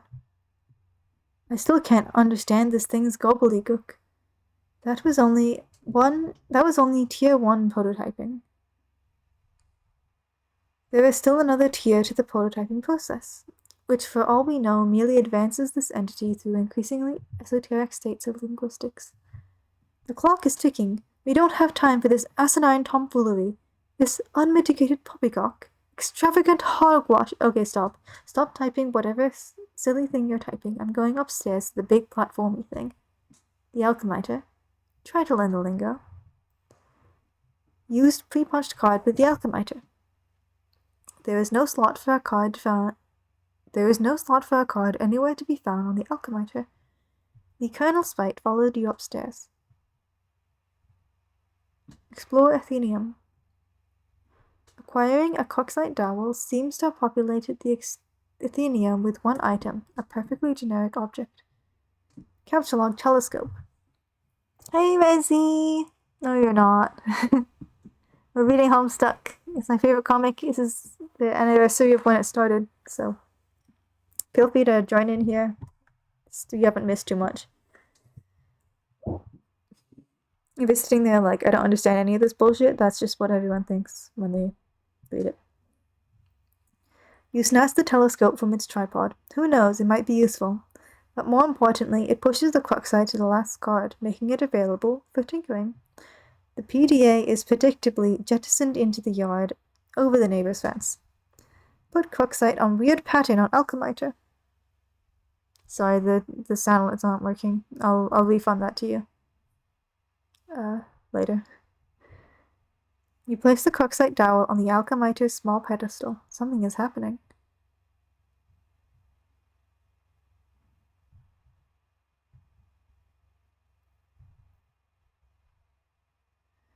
You set the Alchemiter to cast 3 perfectly generic objects for some reason, expending a total of 6 units of Wildgrist. These things look completely useless. What a waste. Out of the corner of your eye, you notice there's something in the sky. Switch modus and use telescope to inspect sky. You switch back to stack modus and get a closer look with your telescope. Whatever it is, the Colonel Sprite seems particularly agitated about it. Wonder what that could be.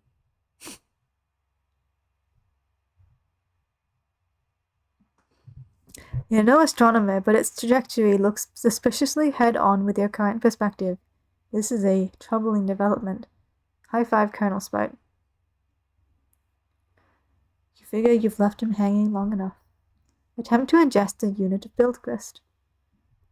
It is tempting because they strongly resemble rock and blue raspberry gushers. However, units of Buildgrist are a gaming abstraction and do not seem to exist on the physical plane. There is apparently no crisis so imminent that will deter you from contemplating idiotic and frivolous actions.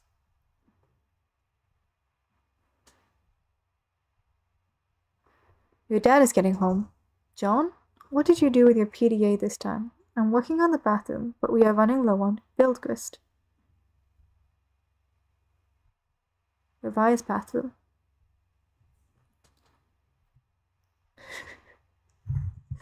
Run to your room and contact TT through Pester Chum.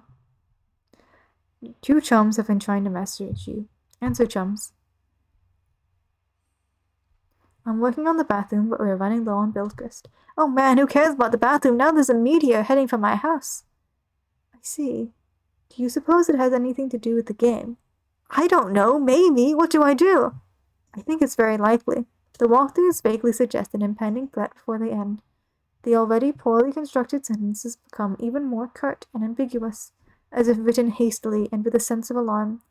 Actually, their dedication to updating the walkthrough under such circumstances is admirable.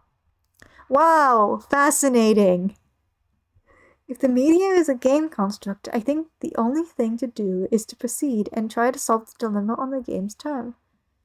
Try using the lathe. It says that you can use the card on it, but it isn't more specific than that. Okay, I'll do that. Really, it is a labor to read this drivel. If I read any more, my brain will need to be spoon-fed from a jar, while it blows spit bubbles in a high chair. I think I will write my own walkthrough. That is, after we make sure you don't die. I heard you got the box. I hope you appreciate my heroic fatherly perseverance in getting it to you, in my rough and tumble, dirty, wife-beaterly sort of way. Also, I hope you appreciate how many no-talent douches had their mitts on that bunny before you. It's like a grubby baton in some huge douchebag marathon. Hey, where are you?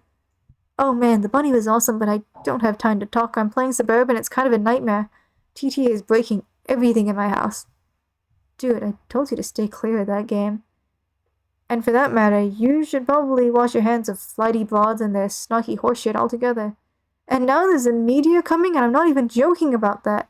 It's like a big asteroid or comet or something in the sky, heading right for my house. Oh, this rant. Oh man, how big is it? I don't know. Big, I guess. I gotta go. We'll talk later if I'm still alive and the Earth hasn't blown up. Like the size of Texas, or just Rhode Island? They're always throwing around these geographical comparisons to give us a sense of scale, like it really means something to us. But it's like, it doesn't matter. It's always just like, wow, that's pretty fucking big. Like, Mr. President, there's a meteor coming, sir. Oh yeah, how big is it? It's the size of Texas, sir. Oh shit. Or, how big is it? It's the size of New York City, sir. Oh shit. Sir, I'm afraid this comet is the size of your mom's dick. Oh snap. Cancel. Sir, are you familiar with Jupiter? You mean like the planet? Yeah. Well, it's that big, sir. That sounds pretty big. I have a question. Is it Jupiter? Yes, sir. Earth is literally under siege by planet fucking Jupiter. Oh shit. Anyway, later. Use P-Punch card on Totem Wave. This is just what Dave is like. You slip the P-Punch card into a slot on the totem lathe. Above, the tool arm deploys a configuration of chisels. Now you just need something to lathe. Take Quacksite to totem lathe. Cursing your lack of foresight, you return to the balcony for the Quacksite dowel you left on the pedestal. You navigate the hallway leery of your dad, who is presently puzzling over the new fixture in his hallway.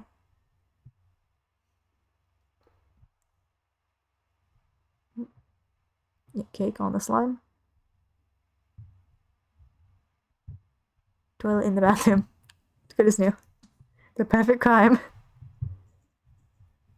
You retrieve the Quacksite dowel. Dad just shrugs and heads back downstairs, presumably to do some more baking. If only he knew you were hard at work saving his ass. Use Quacksite dowel on totem lathe. You clamp the Quacksite in the lathe. Now, if people have gotten confused at that point, you get the blue thing from the machine with the spinny arm. You put it in this thing, and you put a card in here, and it carves a shape in. And you put this shape in the third machine, and it scans it. And you can print more of whatever the print for the card is. Activate lathe. Is this important to the story? Not at all. The lathe carves one totem. You take the totem. I mean, like, it comes up a lot, but you don't need to understand it to read it. Alright, I use the lathe to make this blue shapey thing. Now I guess I take it back to the alchemixer again? Hello? GT is no longer connected.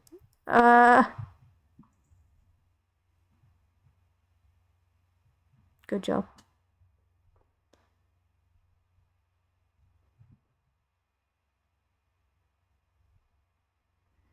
A young lady stands in her bedroom. Due to a violent storm, her house has just lost power along with her wireless internet connection. This has severed her link to a popular video game she was playing with a young man in a critical moment. That young man is relying on this young lady to re-establish a connection somehow. This young lady named...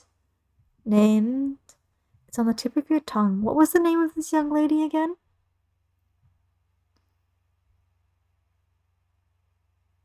No, that wasn't it. To clarify, I'm not typing. Examine room. Your name is Rose. As was previously mentioned, you are without electricity, although your laptop computer still functions on battery power. You have a variety of interests. You have a passion for rather obscure literature. You enjoy creative writing and are somewhat secretive about it. You have a fondness for the bestially strange and fictitious, and sometimes dabble in psychoanalysis. You also like to knit, and your room is a bit of a mess. On occasion, if just the right one strikes your fancy, you like to play video games with your friends. What will you do? Retrieve arms from the purple box. The purple package's contents are private. No one is allowed to look inside. Ride like a flagellum and puke on your bed. Ugh, what a terrible idea. The thought alone makes you sick to your stomach. Stroke writing journal and mutter... Stroke writing journal and mutter, "My precious." You would only resort to such an embarrassing activity while no one was watching. These journals are for your eyes only. Get violin. You catalog the violin, storing it in the root card of your Sylladex. Play a haunting refrain on the violin. You waste...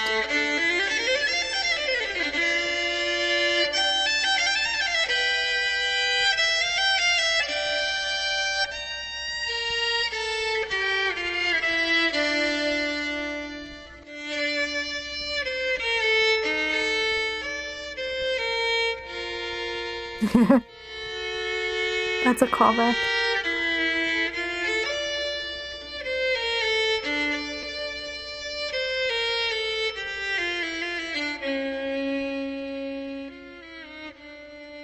So all of the kids have their own instruments, and in the intros, the recurring gag is they get a silly name and then their actual name. They get a silly action, like John's was squawk like an idiot and shit on your desk. And they also get to play their instrument. You waste approximately 40 seconds playing the violin while your friend is in peril. Nice time management there, skills there, sweetheart. John, tell Liv Tyler you love her before impact. Since your good-for-nothing friend is obviously not going to bail you out in time, you issue words of parting fondness to dear, sweet Liv. Oh, if only Affleck could have been the one to make the final sacrifice instead of her stubborn, blue-collar, salt-of-the-earth father. Then she would fall into your arms of consolation, and you would be the one to make this deceased Bruce Willis proud. Capture log knitting supply bag. You get the knitting bag. It occupies the left leaf card under the violin, per the Modus's alphabetical sorting method. K is less than V. This is the first time that this is ever mentioned. Rose, look out window.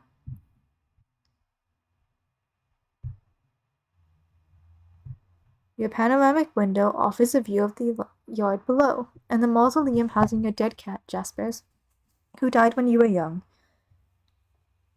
Your mom had the structure erected with a spirit of scornful irony in response to your youthfully innocent request to hold a funeral for the animal. At least that is how you have come to interpret the gesture in retrospect. You can also make out a silhouette of the laboratory next door, a facility which most likely broadcasts a strong wireless internet signal. You may be able to connect to the signal from a different part of the house, perhaps if you seek higher ground. Rose, get laptop. You take your laptop and prepare to make the journey through the house. L is less than V, L is greater than K. This causes the tree to unbalance, so your Solidex auto-balances itself. Now the laptop occupies the root card, while the other two items comprise the leaves. K is less than L, V is greater than L. Rose, examine book on desk. This book is absolutely indispensable for enthusiasts of your ilk, of which there are very few. It's the grimoire for summoning the zoologically dubious. Rose, take book. That was the bird you upset. Oh, don't you? Sorry, didn't see it. You take the grimoire. I'm not going to beat out all of those. Go explore the house. You leave your bedroom.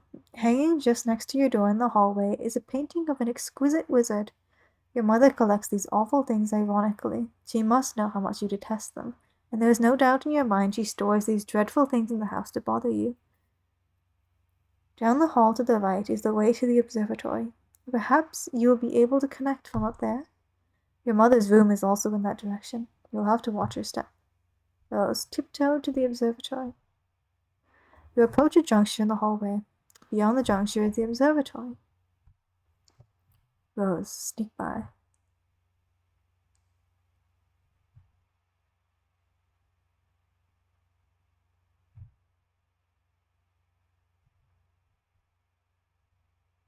Creepy. This door leads up to the observatory. You haven't ventured up there in quite some time. Go through a door. The door opens to an exterior walkway leading to the observatory entrance. You've seen less inclement weather before. Oh, the things you do to help a friend out. Rose, hurry up to that observatory. Try to connect. You first pull your laptop down on the floor to get it situated, but removing it from the root card causes all the branches and leaves to be severed. Your items are dumped unceremoniously on the floor. See what you can observe. You're in a hurry, sure, but that doesn't mean you can't take a moment to peek through the huge telescope. You find a gap in the clouds. It seems a flurry of smaller meteoroids is steadily streaking overhead. You're not sure what this means, but it is somewhat disconcerting. Stack laptop on grimoire to maximize elevation. You'll need every advantage you can get. Access laboratory Wi-Fi network.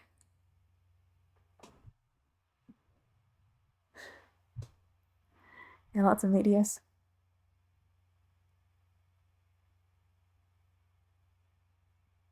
There are several signals being broadcasted from the laboratory, each of relatively decent strength. One of them is mysteriously and quite conveniently unsecured. Number 413, of course. You select the signal and reconnect to the game with John.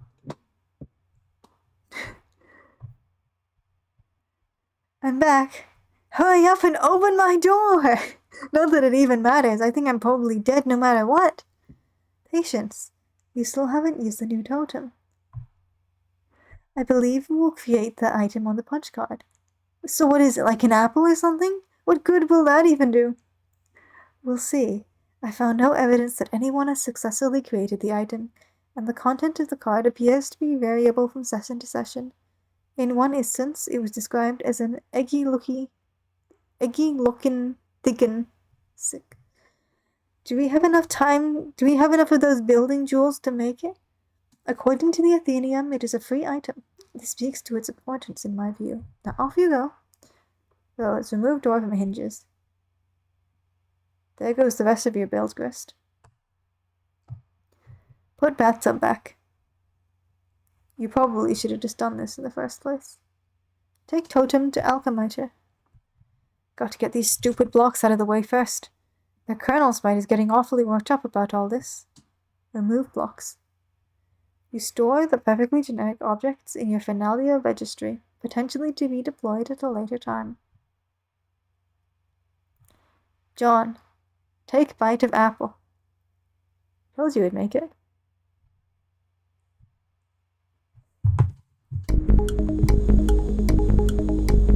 Bite the apple, John.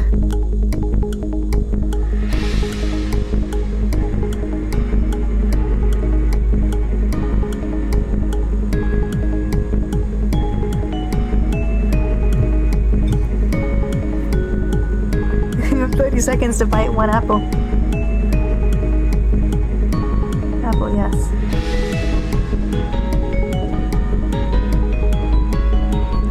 The lid for the apple instead.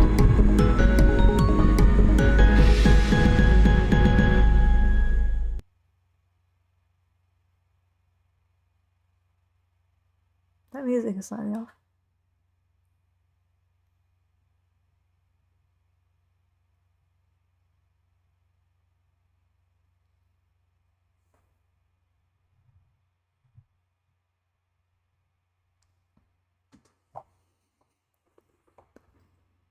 Kaboom!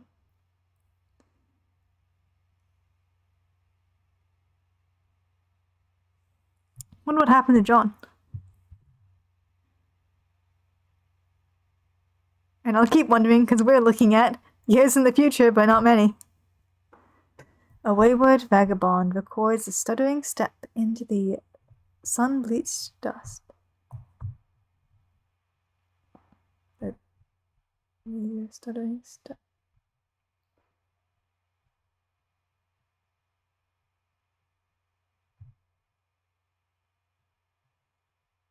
Act 2. Gamebacks. This is by Rose. Caveats and condolences. Walkthrough incomplete. I'd be inclined to dispense with the trite even under less pressing circumstances. Needless to say, I'll forego the inscrutable ASCII banner which typically heralds the striking freefall of these documents. I'll also resist the urge to brandish my copyright marks of the particular neurosis that concerns itself with the theft of the utterly mundane. I'll allow other deranged suspectors to take claims on their worthless plots as the woods burn around them. My introduction will be sparse, really. There will be no majestic prose blustering into the sails of a galleon as we embark on this voyage together, nor will there be any ham-fisted prose whipping its limbs under a bedsheet, like Ghost, for all that matter. I won't set the stage or dim the lights. The mood, you will see, will be set soon enough. All of that to say that she isn't going to take a long time to say this. Since you are reading this, chances are you have installed the game on your computer already. If this is true, like many others, you have just participated in the bringing about of the end of the world. But don't beat yourself up about it. There was never anything you could have done to prevent it. The end is happening right now, as I type and as you read. I have come to understand that we were always doomed through our collective ignorance, and now further doomed by those few who know and struggle to flee. If you're lucky, you'll be among the smallest subset of the latter who are successful. What I mean is, while that game you install is just one more grinding slab of rock sealing our planet's crypt, it is also your only hope to live. I am presently faced with the same conundrum as you, and though I speak with more experience, my own outcome is far from assured. I will play the game, as much of it as there is to play, and record my findings here. If you want to live, you'll do as I instruct. My condolences, TT. Tone shift, huh?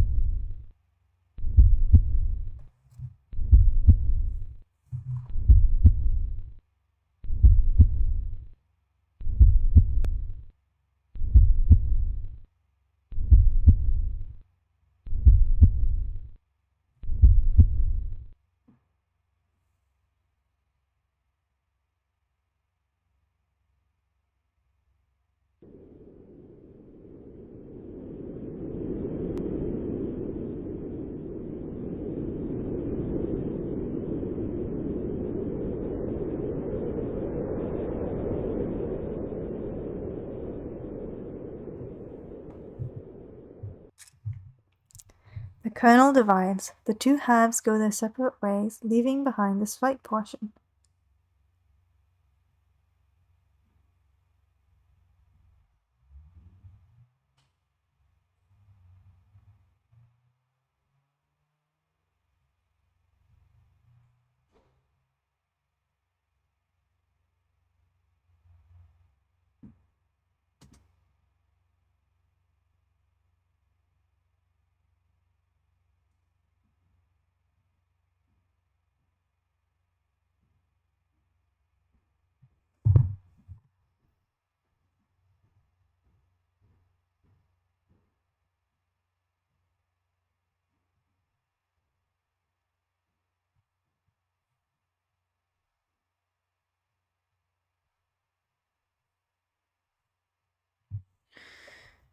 What is left of the spite undergoes a mysterious transformation. For a moment you thought you heard someone say, "Boy." Boy. As if whispered in the periphery of your awareness. It was probably just your imagination, though. You there. Boy. What?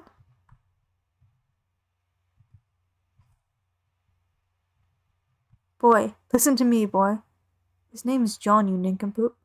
Boy who is John. Do as I say. What would you like boy who is John to do? Obey my commands, John boy. And those commands would be? I would like the boy to interact with his environment in a constructive manner. Maybe you should be a little more specific. Have the boy assess his current situation. I'm afraid I can't have the boy do anything. Tell him to do it yourself. Very well. Okay. That instruction does not do anything at the moment. Could you please turn the controls over to a more competent user? Ask your puzzle. Increasingly sophomoric. Also, you almost felt salad in here. Sacklid.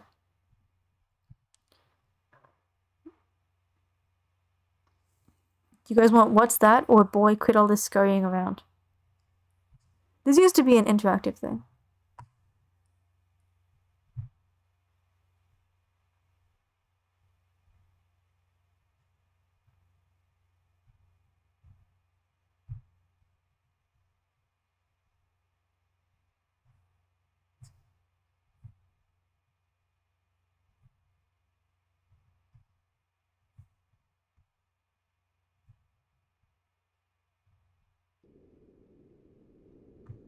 Huh. Hello, orb.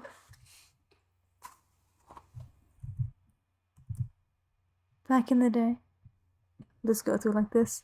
For the last time, this boy's name is John. Fine, John, return to your quarters. You go back up to your bedroom, tiptoeing around this weird petroleum-based sludge. Now, John, respond to your friend unit.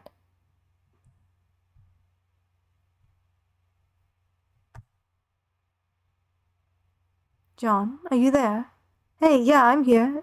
And not dead, I think. I know. I've been watching you scramble through the house like a lunatic. You should have answered me sooner. Oh man, sorry, I was looking around for my dad and I can't find him anywhere. Have you seen him? No, I'm sure he'll turn up. We have more important things to address right now. Yeah, like where am I? I don't know about that either, but I've determined your neighborhood was destroyed by the meteor. Wherever you were transported, it saved you from the impact. I've been reading reports in the news. Over the last few days, there have been many smaller meteor collisions with people's homes around the world, and they seem to be getting bigger. Yours was the biggest they've identified so far. Wow, okay. So then I guess if this is all the game's doing, then the point is for us to save the world? Perhaps. Then we better get moving and figure this game out.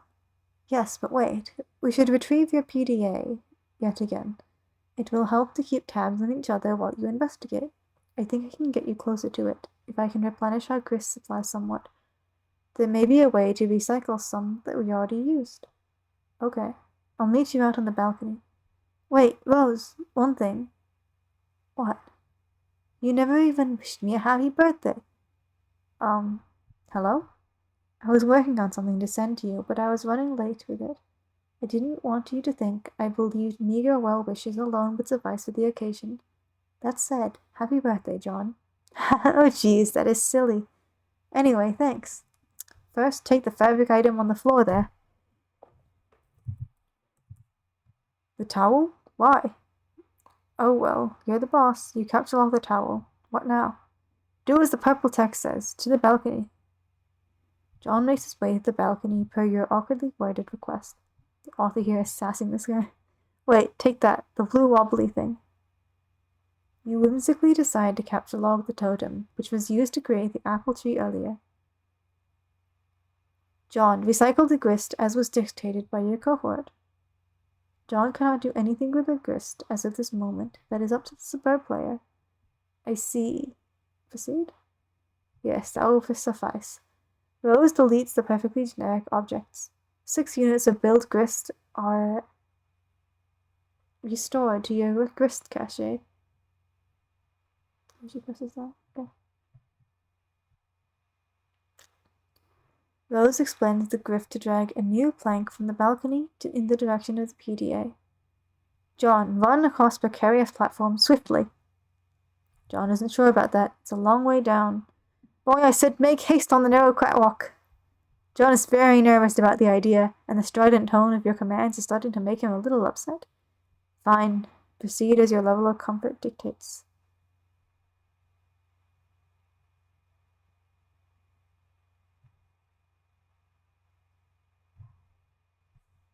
You cautiously walk within range of the PDA. Rose retrieves it. Now take it. You grab the PDA, launching one of the Harlequin figures into the night. You can kiss that one goodbye. Just one forward pursuit and no command will suffice. Thanks. It looks like you're not the only one trying to locate your father after the disaster. Submitting inquiry of concern over a cataclysmic event. Pipefan 413 reply. At Pipefan 413, status of health / wardrobe. Neighboring house struck by flaming projectile. In light of fire hazard. Evacuating house of all expensive garments. This is Fedora Freak, not Pipefan. Good luck, Fedora Freak. Salvage as many hats as practical. Fedora Freak, you are in our thoughts, along with Pipefan 413 and his enviable collection of pipes.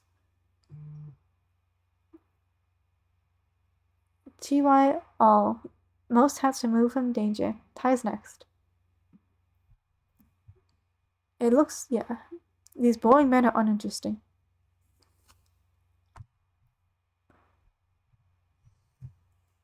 John, are you okay? You seem a bit tentative. I'm fine, I guess. Since I got here, I feel compelled to do these weird things I don't really want to do. By some voice that I can't really even hear. I don't know, it's hard to explain. Perhaps the early symptoms of an anxiety disorder, like post-traumatic stress. Yeah, maybe, who knows? Well, if you can pull yourself... That's also not how that works. If you can pull yourself together, there are a few more things we should try. Like prototyping the kernel spread again, if possible. We should hurry. My laptop battery won't last forever. Okay, I'll go back inside. No, don't do that. Hop off this ledge onto that car. What? No, that sounds incredibly dangerous. Now you're just being a pest. Which turnip truck did you tumble out of anyway? Who are you? Years in the future, but not many. Unsealed tunnel welcomes hot desert air into its stagnant depths.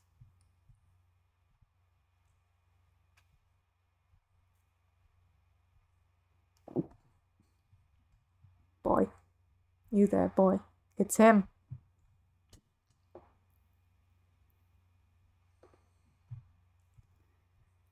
Oh, goodness. An examination of the basics. Upon connecting with the client user, you, the server user, will be met with a control panel allowing you to manipulate your co-player's environment. You will find that you are allowed to deploy 4 items at no expense. 3 of these are rather large machines and 1 is a punch card.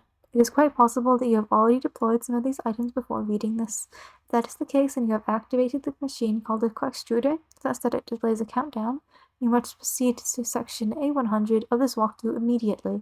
The life of the client user depends on it, and if your co-player has activated this device in your environment too, then yours does as well. But if not, please refrain from doing anything with the extruder aside from merely deploying it. This will buy us more time to think things through properly and to go over the basics of the game before you find your soft, easily punctured head in the jaws of the lion. As mentioned, there are 4 items to consider, each playing a role in a process which appears to have a singular purpose: to manufacture objects out of thin air. The designers of the game, judging by the language used, regarded this process as a sort of alchemy. This may allude to complexities in the production process yet to present themselves, but for now the variety of objects we were able to create remains quite limited. If you're not hearing what I'm saying, it's not important. The items in questions are the extruder, again tread lightly with this one, the totem lathe, the alchemiter, and the pre-punched card. I will describe how these devices work in conjunction with each other, and I will use the analogy of having a key made at a hardware store to help you understand. First, deploy all of these objects in convenient proximity to each other. Be sure not to block doors or pathways with them. Wonder why. You can always revise the dimensions of rooms to make space for them, but I advise against this, or even experimenting with the function. Doing so comes at the expense of build grist, a commodity which appears to be at a premium at the onset, and one you'd be best advised to save for later. Removing the extruder.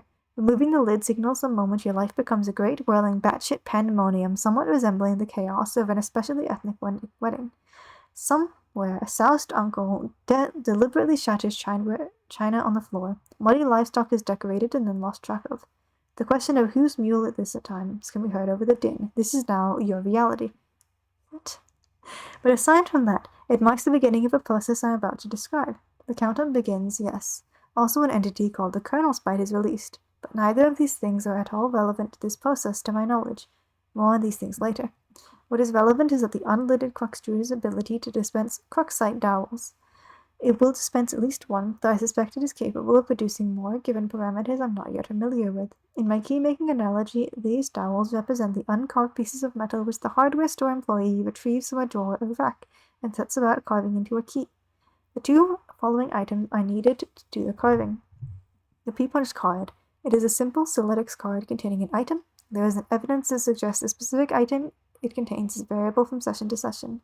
The card I deployed contains a blue apple. Yours may be different, it shouldn't matter, hopefully. Additionally, the card, as you may guess, is punched, like the one used with antique computing systems. The pattern of holes comprises data, which I believe corresponds to the instructions for creating the item the card contains. That it is pre-punched suggests that there is a way to punch an unpunched card, possibly by imprinting it with the data for the item it contains, though no mechanism for this has presented itself yet. But the data on the card cannot be used to create the item directly. There is a middleman. The middleman is this totem lathe.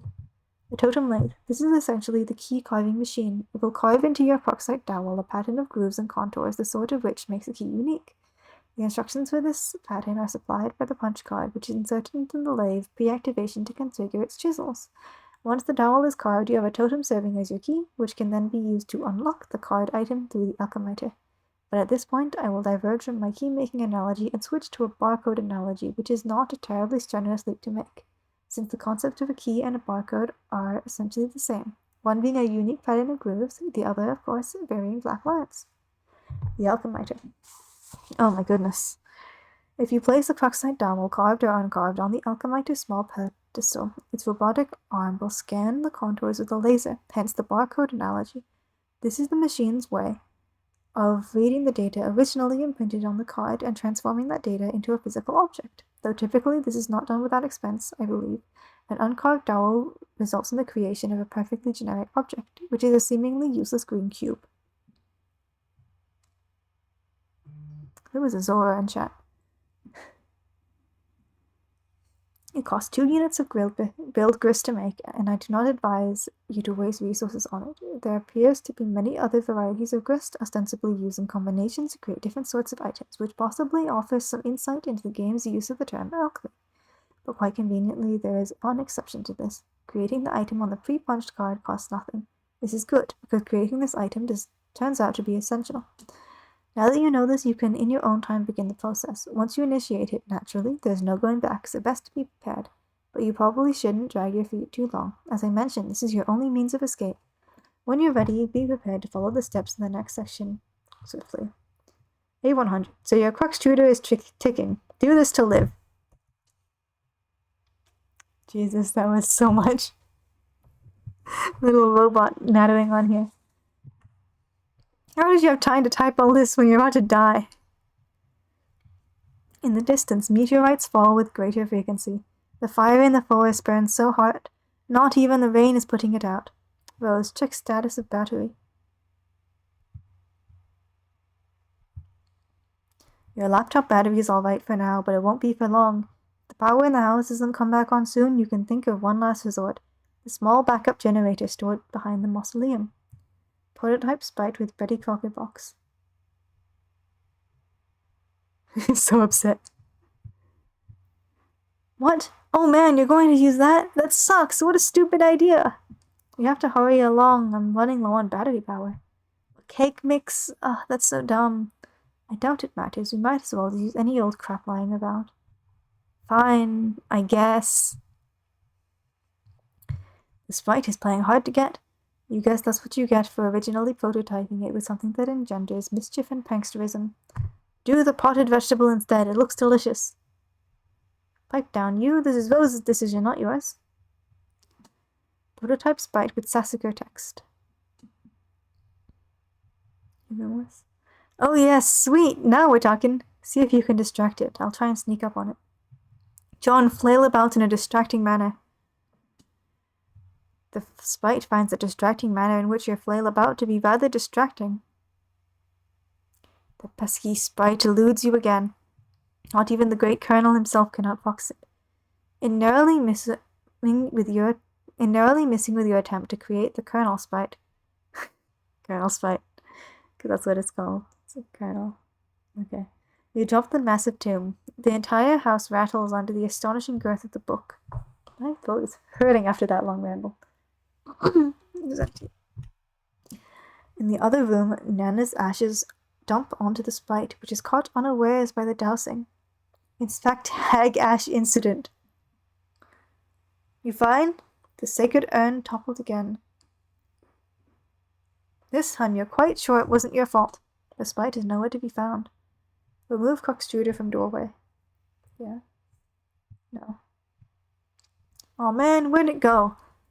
I can't find it anywhere in the house. No time to worry about it. The next thing we should do is get your server copy of this game from the car. We need to connect to my client, so I can repeat your steps and presumably join you wherever you are. We should do this quickly before my house burns down. Wait, there's a fire? There will be soon. Oh geez, so move this thing already. It looks like it requires a lot of grist to move. I don't have enough to relocate the door either. How much do you have? 0. Oh. I thought about jumping to the car from the ledge earlier, but that sounds really dangerous. I have a better idea. Meet me upstairs. You ended up sketching a Solix your Homestuck feels. Yes! And it's my fave guy. Put a picture in the Discord, please. I want to see.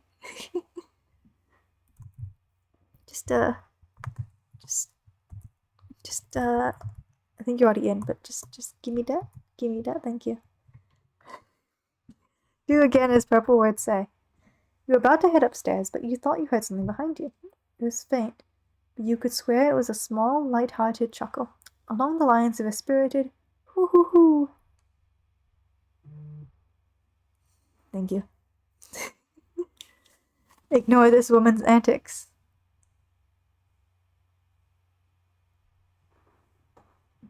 You're not quite sure you ever saw a woman, let alone any of her hypothetical antics, but whatever it was you might have caught a glimpse of, it sure gave you the willies. You head upstairs on your way to the balcony. Your PDA is acting up again. Indulge the device, but be curt with it.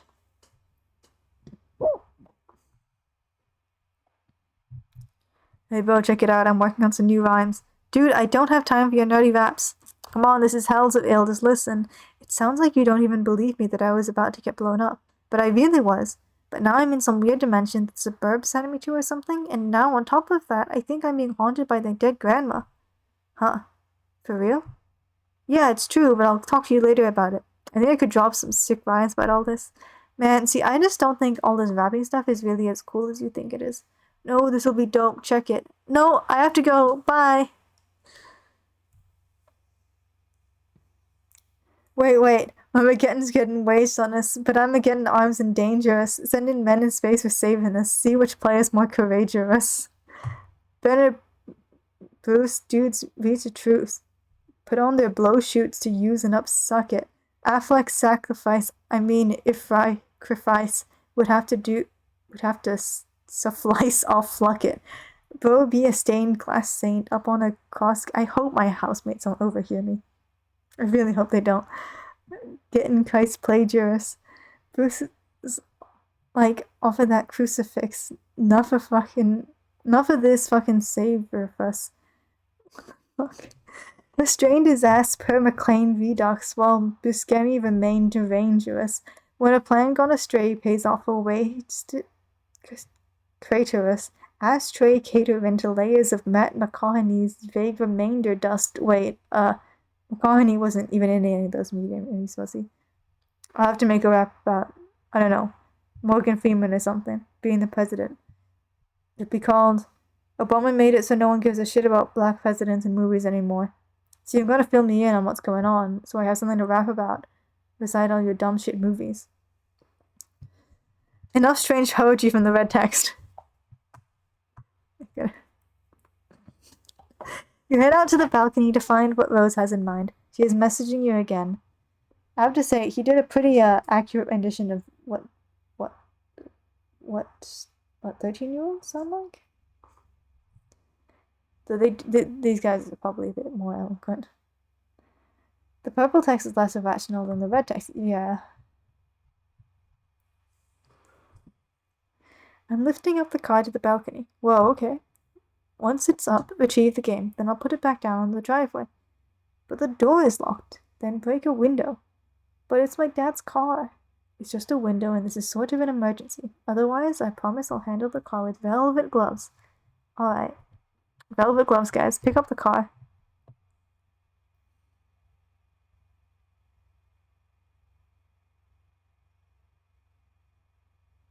Velvet gloves. Velvet gloves. Okay.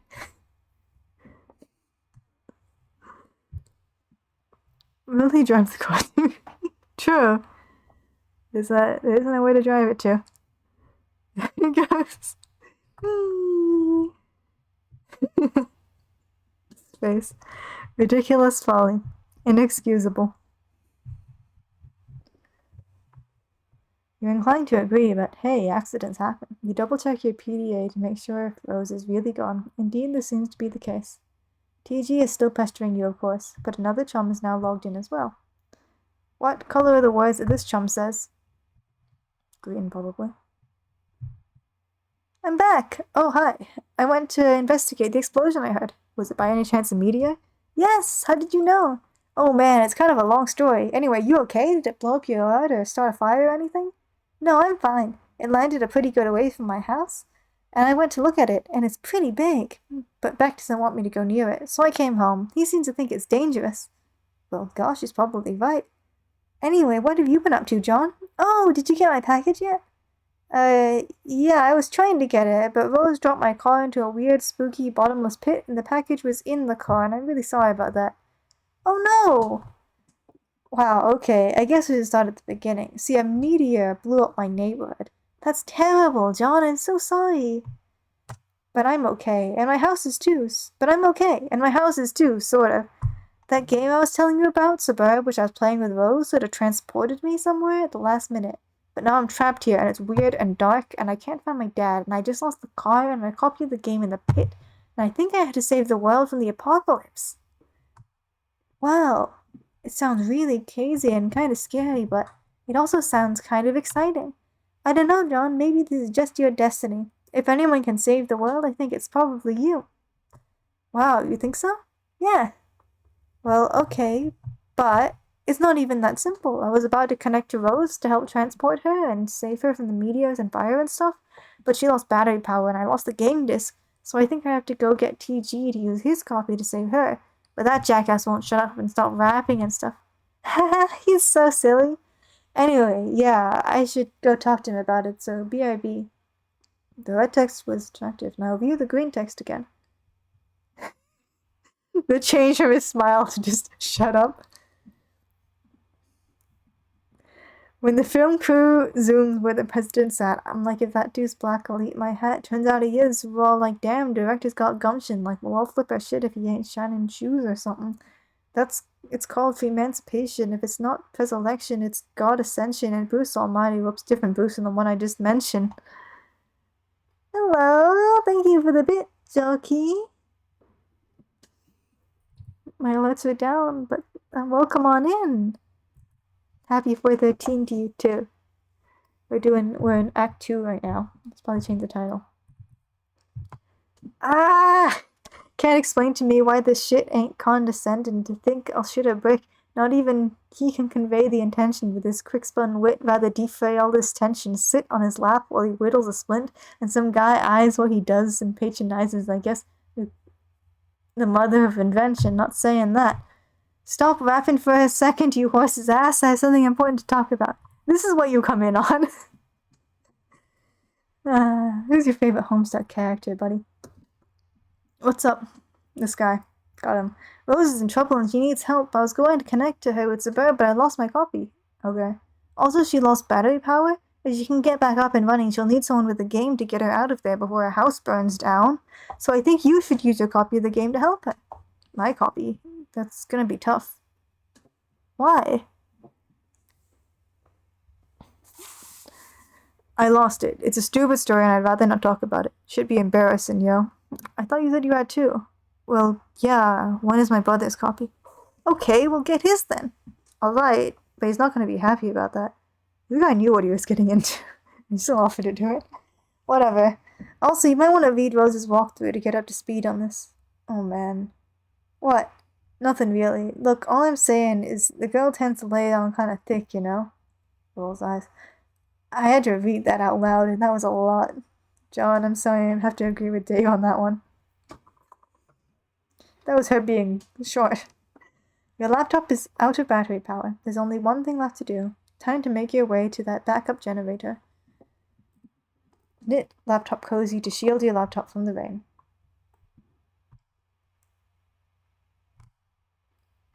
That would be such a waste of time. Besides, you already knitted one a while ago. You retrieve it from your knitting bag and apply it to your laptop. You capture log the laptop plus cozy. Equip grimoire to drive Specibus. That would be incredibly ill-advised. There are some dark forces you just don't want to mess around with. You understand this better than most. You put the book down. Recapture log your items. You grab the knitting bag and the grimoire in that order. It's always a logistical puzzle with your tree modus. The tree auto-balances, leaving the knitting bag accessible in the root card. Allocate knitting needles to strike Specibus. You feel a lot more comfortable with this as a weapon. You're so handy with those needles, you feel like you could probably use them to fillet a swordfish. You lose the root card in the process, severing the tree. Hey, careful with all that stuff. Knit plush cuddle Cthulhu to soothe nerves. That would, like a squiddle buddy? That would also be a preposterous waste of time. Besides, you're quite sure you've never heard of this creature called Cthulhu before. There are, however, many other specimens of the zoologically dubious you're familiar with, such as, consult the grimoire, Cthulhu, foul patrician of misery. To hear his mammoth belly gurgle is to know the epoch of joy has come to an abrupt end. Nurmyglith, Chain-beast king of grotesquerie, right lord of the moist beyondhood. Hearing his melodious chirps and tongue clicks causes one's bones to explode. I know the Pfeffries Lucis is Glub Glub.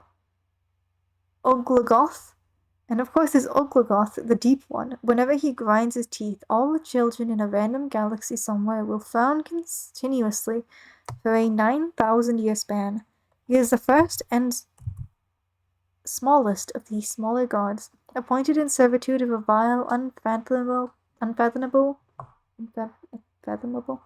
pantheon of middling gods which caters to the whims of the noble circle of horror terrors, an omniscient, omnipotent order of the elite few, forever cloaked in the darkness of the furthest ring. And then there's this strange page containing some rather mysterious notes on summoning procedures. You've never been quite sure what these diagrams are getting at. This is actually a reference to two things. One thing in the future from this comic, but also to a previous comic, Problem Sleuth, where Cthulhu breaks through a window. Or he's summoned like just outside a window. Pretty fancy one. Take items and proceed downstairs. It's like a retcon of how it happened, you know. You recapsulog everything the way you want it to appear in the tree and headed downstairs. You figure that's enough dilly-dallying. Time to get a move on. And here we have Rose's monologue. You wonder if this rain will ever let up. It's driven since the month began, perhaps long enough to forget its purpose. It's no longer even knows to assuage fire. Somewhere a zealous god threads these strings between the clouds and the earth, preparing for a symphony it fears impossible to play.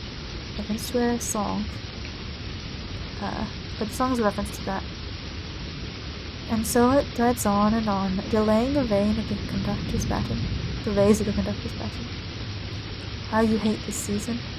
April is the cruelest month, breeding lilacs out of the dead land, mixing memory and desire, stirring dull roots with spring rain. American sports legend Charles Barkley. Definitely him. Confront mother in hall. Surely your mother is lurking nearby. You should be prepared for an unpleasant Oh, psych! What? Who is this cool dude? There's this really cool dude, okay? He's standing around being all chill like cool dudes are known to do sometimes. A cool dude like this probably has a really cool name. But he probably wouldn't just tell you what it was if you asked. He'd be way too busy like that for that. Busy being totally sweet. You could always try and guess his name, and if you were right, he would nod ever so slightly. That's a cool dude's way of knowing there just might be hope for you yet. Enter name. Totally serious guess they're gonna give. This guy doesn't have time for this sort of bullshit.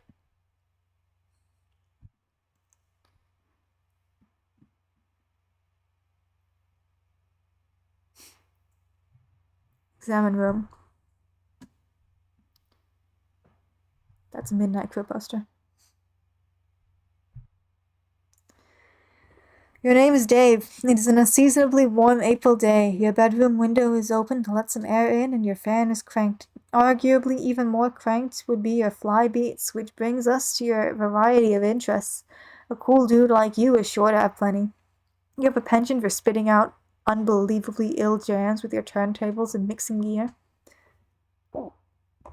You like to rave about bands no one's ever heard of but you. You collect weird dead things preserved in various ways. You are an amateur photographer and operate on your own makeshift darkroom. You maintain a number of ironically humorous blogs, websites, and social networking profiles. And if the inspiration strikes, you won't hesitate to drop some fat rhymes on a mofo and represent. What will you do? Dave. Quickly retrieve arms from cinder blocks. Nah. Get the damn beta and save your friend's life. The notion strikes you as nonsensical. You can't imagine how a video game could save someone's life, and in any case, you're quite sure no one you know is in any danger. Anyways, these are your copies of the beta you received in the mail recently. You have labeled them with your name in bold red print to distinguish them from your bro's copies, who labeled his in kind. Neither of you really give a shit about this game or have any intention of playing it, but you'll be damned if you let that get in the way of your campaign of one-upmanship. Bleat like a goat and piss on your turntable. You would never consider allowing any fluids, even remotely resembling urine, to touch your beloved turntables. That would risk breaking them, and a world without the gift of your godly science just doesn't sound like a place you want any part of. While you're at it, you might as well wipe out human civilization with a meteor or something ridiculous like that, which will probably never happen. It's not foreshadowing if it already happened. That sort of thing only happens in stupid idiot movies for stupid idiots. You will, however, contemplate bleeding like a goat for ironically humorous purposes at a later date. This is your closet. This is where you keep a lot of your crap. Like that box and that bottle of... What is that? Is that?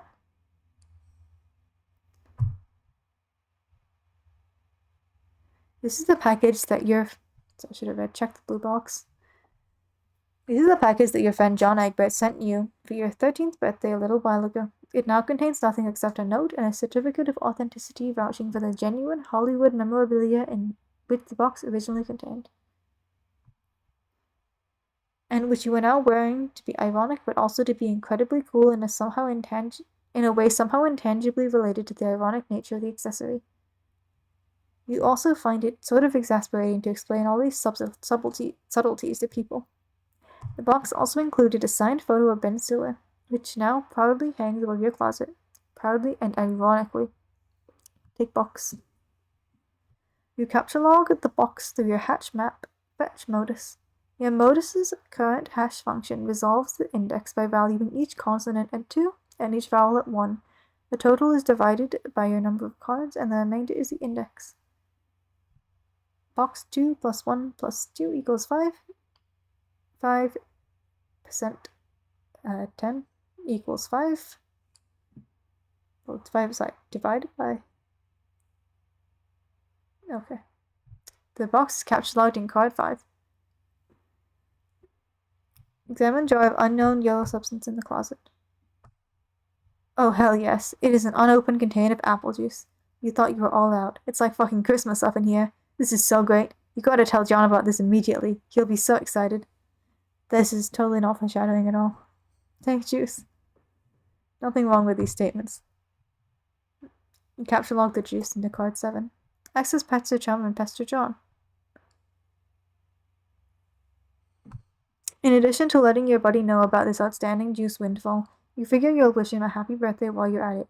In your own cool, sort of roundabout way, of course. Good thing you looked at that box he sent you, or you might have forgotten. You might as well ask him about that beta.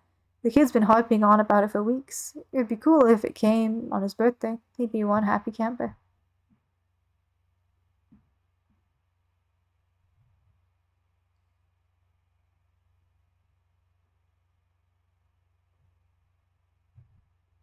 Asparagus is his browser.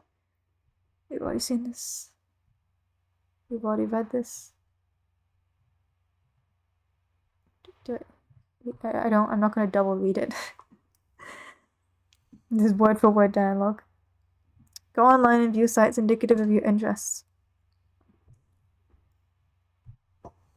You open the Hephaestus web browser and direct it to your ironically maintained blog where you post monthly satirical reviews of Gamebo magazine. Your latest post is a review of the March issue, which is the one about... Oh my god. Okay, thanks. Band snack, fuck yeah. You've been meaning to write a review for the latest issue too, but you've been sort of dodging it. Something about the game they're reviewing just doesn't strike you as right for satirical purposes. In a new tab, you open another one of your sites, a webcomic ironically maintained through a satirical cipher vaguely similar to that of your blog. It's called Sweetbo and Hella Jeff. You can read this in your own time. but a lot of Homestuck references are here. This is an important comic. I can't wait to be a useless piece of shit all day and play all these games. Fuck, I'm falling down all these stairs. I warned you about stairs, bro. I told you, dog. It keeps happening. I told you, man. I told you about stairs. Anyways, it's a garbage comic, but if you're into that shit, it can be fun, ironically. It's not like... yeah, there are some references in there as well. They get so essentially he made that comic so that the kids in the story would have something to reference as a collective meme to make it more like, I don't know, I guess that kind of thing won't ever expire and become cringy to meme about, you know. So longevity, and also it'll make sense to people who read it and don't get the memes because it's linked in comic. You have legions of devoted fans, most of whom are totally convinced of your creative persona's sincerity, which is just how you like it. Apparently there was somebody who like genuinely believed, and it's a story online, someone met someone like that, so kind of how legit it is, but wouldn't that be kind of cool? Check the latest page of the Midnight Crew. You figure as long as you're chilling on your computer, you might as well see how that new MSPA story is going. You haven't looked at it in a while. Now, MSPA, MicrosoftPaintAdventures.com, is the old name of the website Homestuck was hosted on. You are a member of a sinister, but this was not on that site. You are members of a sinister gang called the Midnight Crew. Your nefarious plots are serpentine in complexity. Your schemes convoluted. You are planning a heist in your underground hideout. What will you do? Use Occam's razor on plans and schemes. Space Slick uses Occam's razor to carve a circular hole into the heist plan, freeing it from the knife. You wonder what moron would jam the knife so hard into the table in the first place. There's also a reference in here where, like, items and weapons, a lot of them exist as two things at once. It'll be like, this is my jar of jelly. And the next panel, they'll be like, this is my tube of lipstick. It's always been that this whole time. Wait, one example. This is my tube of lettuce. It's always been that this whole time. Suddenly it's a chainsaw. And it's always been that. So I guess that happens a few times. And sometimes they acknowledge it as well. Climb ladder and exit hideout. Implement nefarious plots. You push against the manhole cover, but it seems some unbelievable jackass has parked your getaway van on top of it. A familiar feeling stirs. That feeling is overwhelming, soul-blackening rage. It's the sort of rage that'll make a man feel totally justified in sporting an unnecessarily elaborate assortment of fancy blades. Dave, skip ahead 100 pages or so. You don't remember where you last left off, so you jump way ahead. You always forget to save your place in the story. That's something you can do in Homestuck. It looks like tempers have become short in this pressure chamber. In this pressure cooker already. You speculate that the tipping point may have been an ill-advised motion for a game of 52 pickup. Save your place, read it later. Even though the adventure began recently, it's already over 3,000 pages long. You just don't have time for this bullshit. You'll catch up later. Much like a certain comic. Besides, it looks like someone's pestering you. You're pretty sure you know who it is. Answer, chum. In some cultures, the persistent refusal of a lady's invitation to play a game with her would be a sign of wanton disrespect. Either that or flagrant homosexuality. What? Oh, no, look, I'm busy, okay? I've got a lot of shit on my plate. I'm sort of a big deal, okay? I know. Sometimes I wonder how you are ever allowed to pay for meals in restaurants. It must be hard to keep a low profile when you're always overhearing odd voice whisper, "It's that guy who has a blog." Seriously, dudes be worshipping me left and right. I can't hardly walk down the street without stepping over torsos of the prostate. Navigating the urban landscape, I'm sure, is difficult enough without an obstacle course of deferential flesh and skyward asses. Perhaps adapting to the art of parkour to your unique environment would help? Yeah, I mean, damn, like, there's this scruffy little shit at my feet, an orphan or something, I don't know, face flush on the pavement. I'm like, dude, you listening for a stampede or buffalo or something? And he braves a look at me. and then gives my shoe a little kiss and scurries the fuck off. Heavy is the crown. Yeah, not kicking Oliver a twist in the fucking face every day is my gift to the world, I guess. Breathtaking magnanimity. Among other things, I just give and fucking give. Indeed, nary a jewel tumbles from your wishbox of daily exploits, which I imagine does not sparkle. Oh, for fuck's sake, you're just lobbying for me to play that dumb game. Baseless accusation. Look, I am telling you, Egbert is all about that game. He will play it with you and will probably be tickled pink about it. I know this very well. I cannot hasten his nail's delivery, however. Yeah, I'll hassle him some more about it. And look, how about this? If you ever find yourself in a position where your life depends on me playing that piece of shit game, then I'll play. Will that make you happy? More than you know, it perfectly mollifies my grief over the demise of chivalry. John, what are you doing? Stop doing nothing. Meanwhile, in the present, in a place where the present may be a concept of dubious merit, John is spacing out. But a vague and forceful thought jolts him to attention. And maybe it is that bumping sound coming from the other side of the door. What is that? A thick, unpleasant fluid pools from beneath the door. Troubling. Investigate this. There is a trail of fluid in the hall leading to your room. Dave plays some hauntingly sick beats. You've had enough of the computer for a while. You feel like you've been messing around on it all week. It's just time to get your jam on. You pull up to your trusty Akai MPC 1000 sampler and prepare to get sick nasty. Left volume for current sample. God damn it. You can't actually touch this. Right knob, master volume.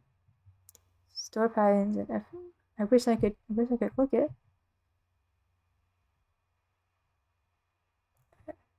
You know, I would like to. I bet this all worked on the original side. Viz Media took over. They were meant to make it better, but they kind of made it worse. Someone saved an original version of the site, though. Take a sip of the apple juice, despite what John said. John said that someone pissed in it. Those beets were so fresh they belong in the produce aisle, is what you're talking about. Soccer moms be thumping that shit for ripeness like melons, know what I'm saying? I have no idea. After beets that fresh, it would be a crime not to reward yourself with a celebratory swig.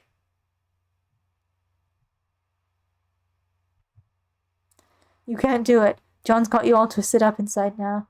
All you can think about is Mandel's gross monster piss. Damn you, Egbert. How do you get the lid back? You recapture all the juice.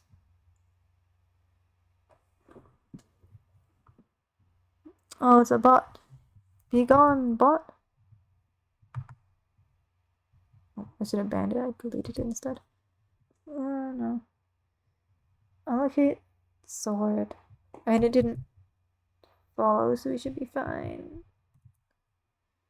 Allocate sword to strike specialist. Your strike specialist is already allocated with the blade kind of stratus. There's no need to allocate it. You can wield your sweet ninja sword as a weapon once it is in your strike deck. But you'll have to capture log it first before moving it there. Capture log sword. No. The ninja sword. You said you wouldn't let piss get in your turntables. Oh dear. You know what happens because of that. It occupies the same card as the juice, expelling the juice from your Solidex. It splashes all over your turntables and your copies of the beta. Oh. I think that wouldn't happen if John didn't mention Howie Mandel. Get a towel or something. You head out to get a towel from the bathroom across the hall. You take a glance at... Gee, I can probably show message again and then ban it. No, I can't. You take a glance at one of the many radical puppets in your bro's collection and nod in approval. Is there anything not awesome about your bro? No, you think not. You enter the bathroom. There's a damp towel on the floor that you can probably use for this crisis. You stop to pay a little respect to one of your bro's boys up there. Hey, little man, how's it hanging? Capture log damp towel. You take the damp towel, expelling the box. Search the bathroom for something slightly less damp. Now you just decide to wring this towel out into the toilet to make it less damp. It is now just a towel. Take towel. You take the towel and grab the box again while you're at it. Clean up the juice.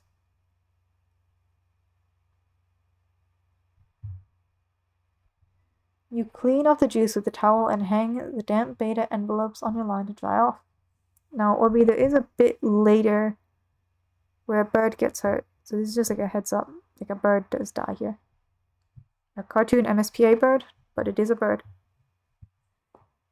In the breeze of the fan, the betas jostle near the open window.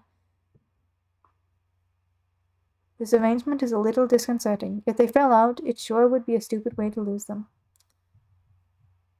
Turn off the fan. I know. It's okay, it becomes a main character. Somewhat.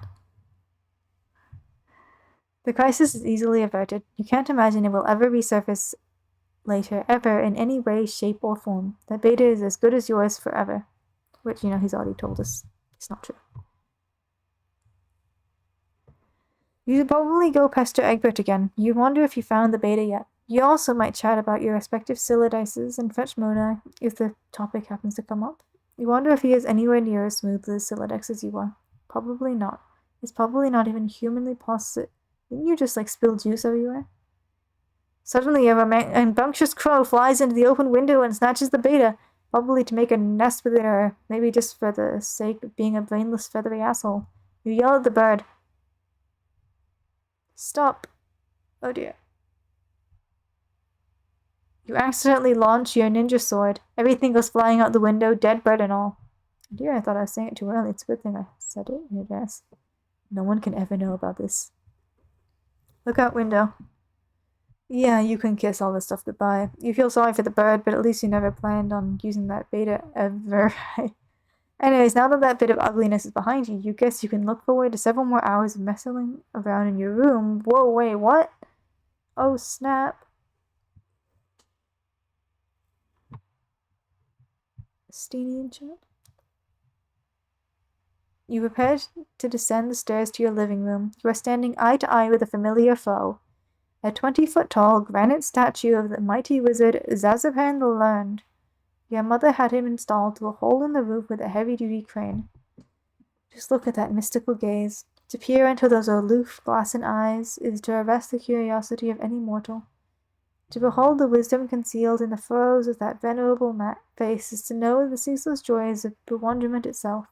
Any man so fortunate as to catch askance his merry twinkle or twitch of whisker shall sorely have all his dreams fulfilled. You find this grisly abomination utterly detestable. Did you know that? Psychoanalyze mother's love of wizards. There is nothing to psychoanalyze. Your mother clearly has no real affinity for these damnable things. She only collects them to spite you. If anything, she finds them even more repellent than you do. She's just a committed woman. Go downstairs to the kitchen back door. You descend to the living room area of your home's expansive open layout. There is the sound of rushing water beneath the floor. It tends to strike guests as strange presence in the living space, but it's become hardly audible to you through familiarity. There's the front door, but hopefully there's no need to make the long trek around the house in the rain. You might as well see if you can slip through the kitchen and out the back unnoticed. View mother's solid copper vacuum statue. Okay, but it's bronze, not copper. But it wasn't always. A while ago, you gave this as an ironic gift to your mom for Mother's Day. You even customized it with a drink holder to support one of her ubiquitous alcoholic beverages. She liked the gift so much she had it bronzed and put on this pedestal. She even left it plugged in so it can still be turned on now and then, but never to do any cleaning. It never leaves this display. Sometimes at night when you're in your room, you can hear it wailing from downstairs. She must know you can hear it. She's completely deranged. Rose, grab the Eldritch Princess. It's too big to catalog. Not that you would want to move it anyway. The pretty princess doll has been sitting there for months, ever since your mother got this abomination for your birthday as a totally passive-aggressive gesture. You decided to make it much less abominable by knitting Her Majesty a new head and arms. Now it brings a mischievous smile to your face whenever you walk by. Your mother hasn't removed the doll yet, and probably never will.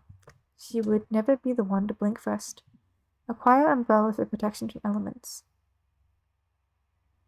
You're going to have a hell of a time accessing that card when you need it. You guess you'll just cross that bridge later. Peek inside kitchen. The liquor bottles are out in full force. Mom is surely nearby. Investigate richly colored object in middle of screen. That would be your refrigerator, whose services have customarily served as the battlefield for a chilly siege of passive-aggressive one-upsmanship. This was a drawing you did of your cat Jaspers when you were younger, along with a poem about him. Your mother bought this ostentatious $15,000 frame for it and had it bolted to the door. And using the colorful magnet letters, you recently left a succinct message, which may or not have been directed towards anyone in particular, but you couldn't find the letter W, so you just stuck two V's together. Your mother then purchased a fresh pack of W's and left them there for your convenience. Appreciative of the thoughtful gesture, you left your sincere thank you note, which you had legally notarized and then marked with a drop of blood. But part of it was touching the floor, so your mother was kind enough to lift the lower portion of the document with a velvet pillow. Attach a W to face as a fake mustache. This is incredibly silly, and you're not sure how it fits into your campaign against your mother or getting your computer back online to escape your doom. But it's hard to resist getting a little silly sometimes, especially when you're absolutely positive no one is watching. Capture log W. But that unsightly void in the W pack won't do, nor will the gash in the plastic. You deposit 10 cents in its place, which is your approximation to the letter's value. You also make a vow to return later and neatly sew the plastic shut. So, think of new ways to one-up mother. You now wonder how to address the pillow situation. It seems the woman has you at a clear disadvantage. Perhaps slipping a fresh doily under the pillow will do the trick, or maybe spilling a bit of Worcestershire sauce on it, and then having it dry cleaned and returned, along with a laboriously ingratiating apology note.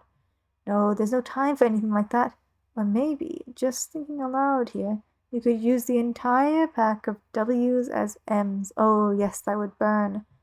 We've already done something with that W pack, and there's no need to go back and gild that lily. This is delicate business. That pillow is screaming for rebuttal. Caps log velvet pillow. You decide to take the velvet pillow and lovingly embroider a poem in praise of motherhood on it. Hopefully you can pull this off before she notices it's gone. But it causes your tree to be pretty unbalanced. It will surely auto-balance itself in a moment. And just like that, the umbrella has become accessible in the root card. That's one of the things you love about the tree modus. The happiest surprises. Head out the back door.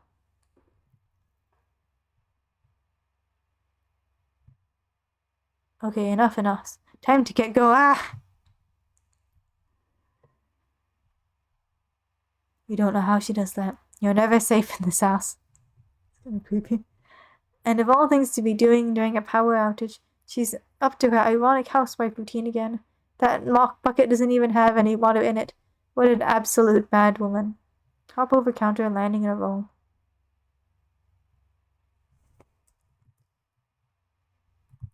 This bird's gotta fly! Youthful.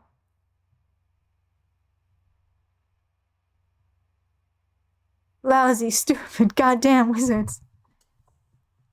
You're almost done patching up the hole in your window with the gaffer tape. But it's sort of hard to get any work done. People keep pestering you all day. Yes, you better get that.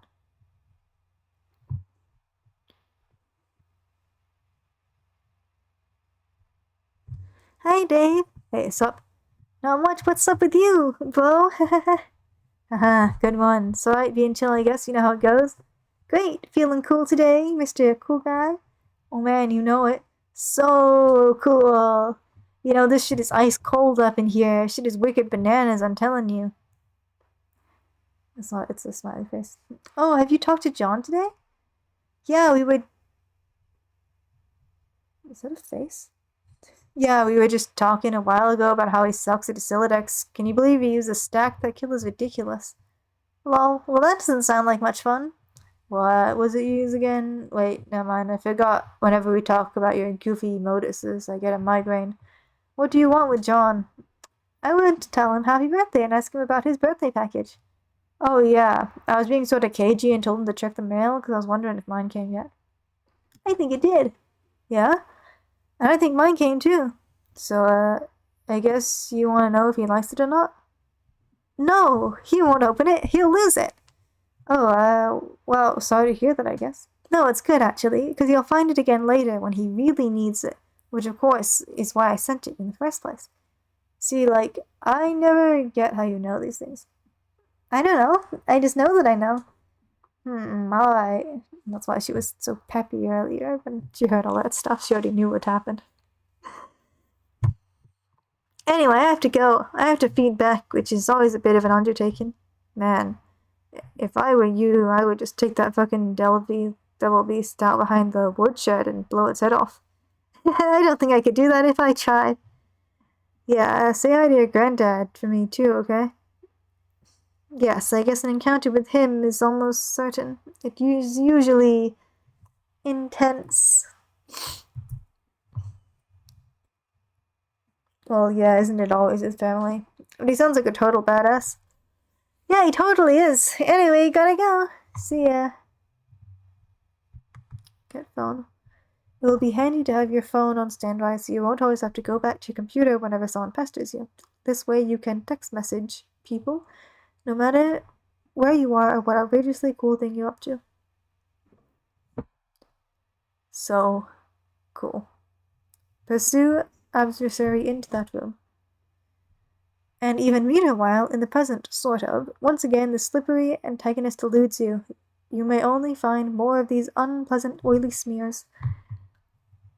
Someone is pestering you. Both your PDA and computer register the message. This chum will know what to do.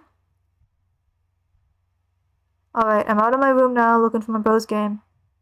Oh, good. Yeah, there's no sign of Rose yet. I hope she's okay. Well, if she comes back, I'll be ready. You better know what you're talking about, because this could get ugly. I bought my phone, I also took my awesome katanas with me in case things get too hot to handle. And they always do. You mean that cheap piece of shit you have on your wall? Fuck you, it's sharp and it's awesome and it's a sword, end of story. Okay, I don't really care. I'm in my room again. I think there's someone else in the house, like monsters or something. Howie? Haha, I wish. Dude, monsters aren't real. That stupid kid stuff for stupid babies. Maybe. Yeah, you're right. What are you, an idiot? Of course there are monsters in your house. You're in some weird evil monster dimension, come on. Skepticism is the crutch of cinematic troglodytes. Like, hey mom, the dinosaur goes to whatever in my room. Yeah, right, Junior, go back to bed. Fuck you, mom and dad. How many times are we gonna watch this trope unfold? It wasn't goddamn funny the first time I saw it. Like, just once. I'd like to see dad crap his pants when his kid says there's a vampire in his closet. Oh shit, everyone in the minivan! Be fucking dad of the year right there. Okay, stop, what do I do? What, do you have, a hammer? Man, so you told him to do that. Man, so lame. Okay, whatever. You should look into this weaponizing of your Silodex. My bro is always getting on my case about it. I'm like, man, it's not as easy as it sounds. But if you're fighting monsters left and right, you don't have much choice. Okay, I guess I can read up on data structures some more. How's it going over there? I'm out in the living room. He's usually here, but I don't see him. Might be playing his mind games. He's always pulling this ninja shit. All I see is little Cal over there, so I guess he can't be far. Oh god, so lame. What? See, I just don't know why you think it's cool. This ventriloquist rapping thing. Oh, little Cal? No, man, little Cal's a shit. That's fine. You're entitled to your opinion. I'm just saying that being a white guy who's a rapper with a ventriloquist call is not cool by any stretch of the imagination or by any definition of the word cool, ironic, or otherwise. That's all I'm saying. Yeah, bullshit. Cal's are dope. Puppets are awesome. John Egbert blows. The end. Yeah, more like the opposite of all those things is the thing that's true. I'm going to read. Good luck with your bro. Read your book. Stay wary of the beast's foes. Monsters. Only stupid babies who poop in their diapers believe in that stuff. Rose, youth roll right out the front door.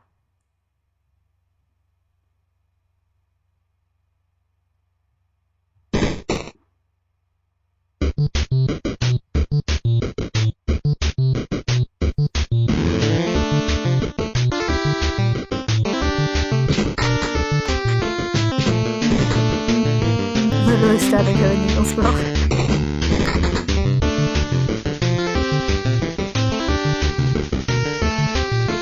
This is the Gus passive.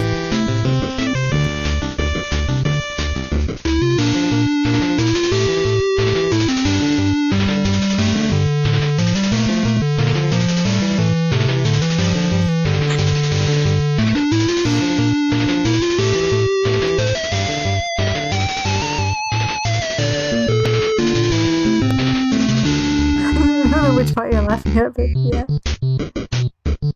Well, probably her stabbing her, yeah. I'm going to keep this pony. A beautiful pony!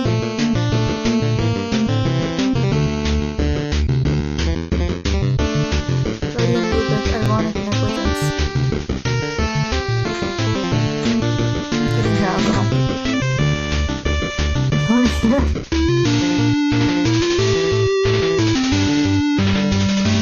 Auto pitier!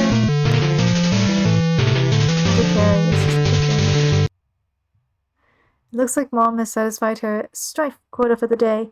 She simply returns to her housework. No point in going out the front door anymore. Might as well head out the back like you originally planned. First, be the pony. Second, trample Mom. You can't be this stupid pony, and frankly you can't imagine why anyone would want to.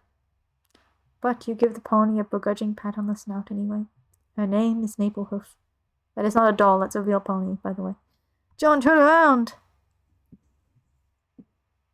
There's also a secret thing where you can see like a special song with the pony. I don't think it's in this section. It's not like something quick. Yeah. But it exists.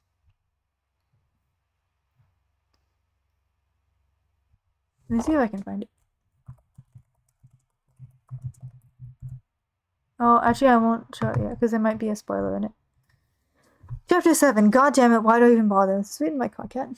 The good news. Finally, your revolting incompetence can be put to use. Instead of accidentally firing a Siladex full of steak knives into a priceless oil painting or your beloved great aunt, you can turn that fumbling fury towards one of your foes, such as the ability to grasp painfully simple concepts. The bad news. I'm tired of explaining myself hoarse to you gibbering fuckwads. In this chapter, I will be phoning it in with the liberal use of diagrams and shitty clip art. What are you going to do about it? You're gonna wriggle in your own vicious secretions like the worms you are, that's what. Here, learn something for a change. Globe into thing goes into box, the block comes out. Purse your lips together to form a stiff pucker. Apply them firmly to my rear end. I now pronounce you man and wife. Now get in the kitchen and make my ass some dinner. Okay. You are trying to read, okay? This book has already unpleasant enough as it is, without weird voices in your head nagging you to do things. Besides, I thought we already agreed there's no such thing as monsters. You just got teleported out of Armageddon. Fine, you'll interrupt your reading and turn around, but you don't see what could possibly be so. Oh my god, it's a monster.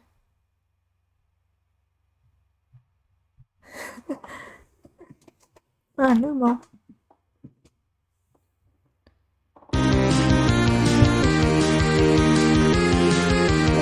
Don't move, but the bunny gets it.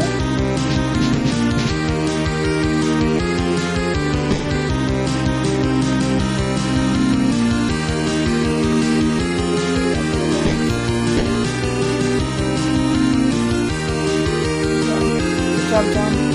It's too heavy for him still. Rose, exit.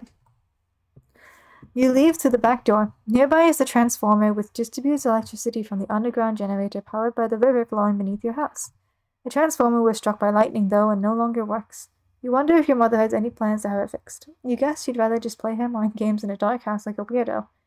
You can see the mausoleum and the portable generator across your backyard. You're almost there. Use umbrella. The W stuck to the thing. You regather your items and begin the soggy trek. Mausoleum ward. Get up, John! This is no time for slumber!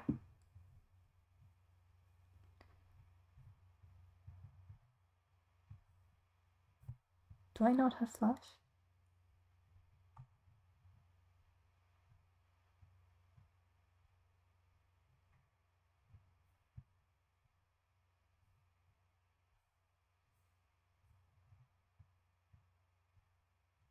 And he starts hitting him with a stick.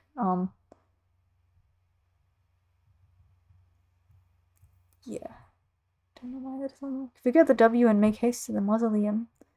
Retrieving the W never crossed your mind. It's just a stupid magnet. Salvage your weapon and fight on!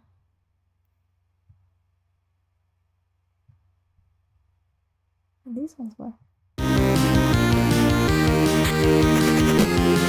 Oh, this one's about this.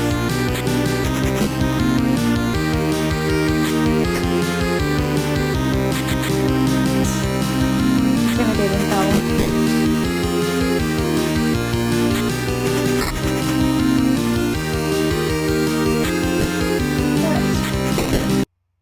Yay! It was a sledgehammer head.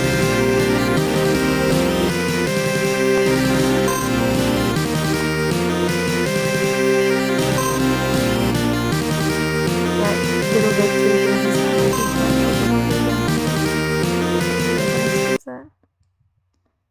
You said, put the bunny back in the box.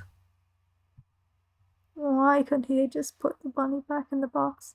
Now exalt victory. Spoils are yours.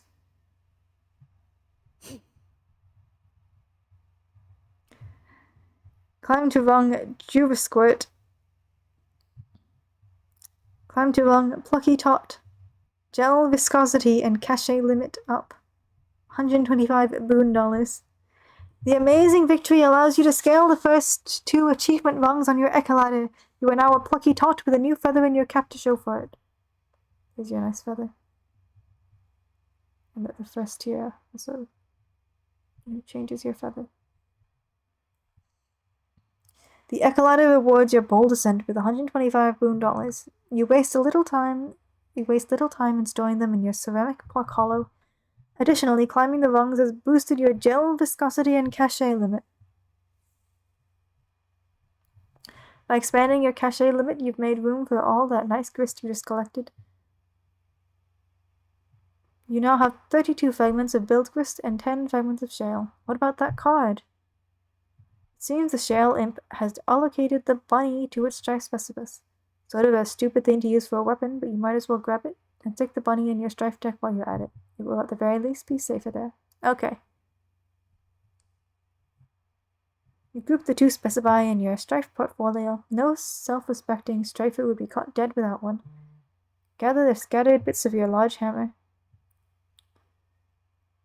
Oddly enough, it seems breaking the sledgehammer altered the abstratus from hammer-kind to handle-kind, even going so far as expelling the head of your smaller hammer from your deck to force compliance.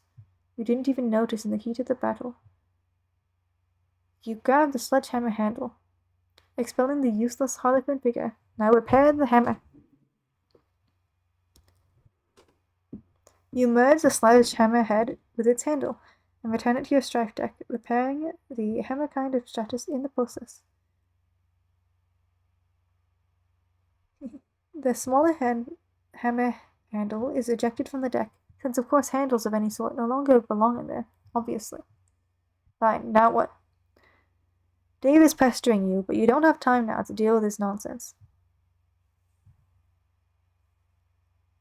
Something is amiss in your room and you can't quite put your finger on it, other than the monsters.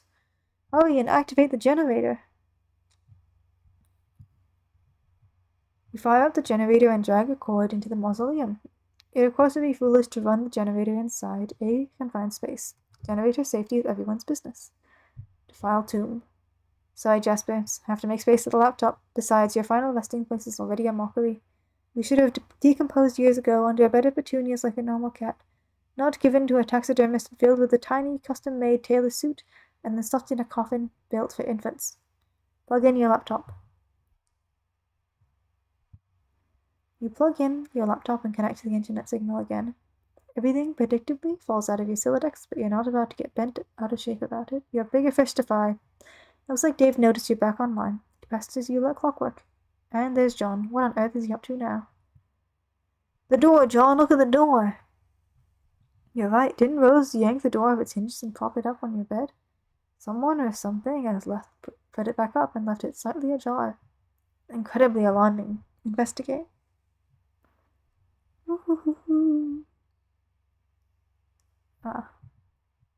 This is so outrageous.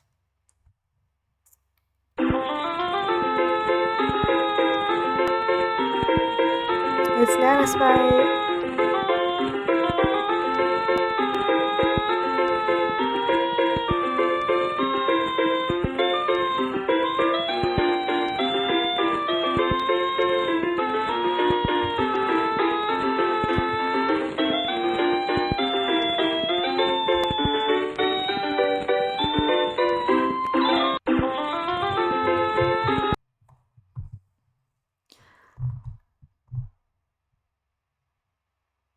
Oh, there you are. John said your house is burning down. Are you on fire yet or what?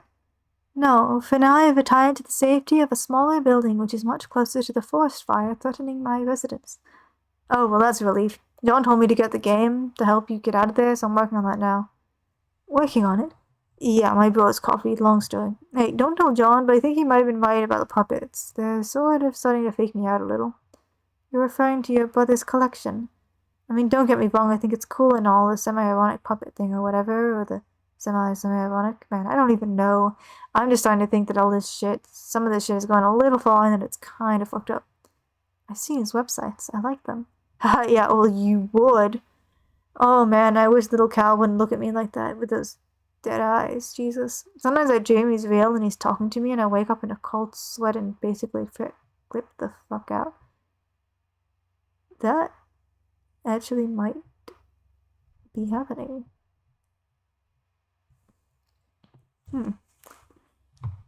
Things you miss.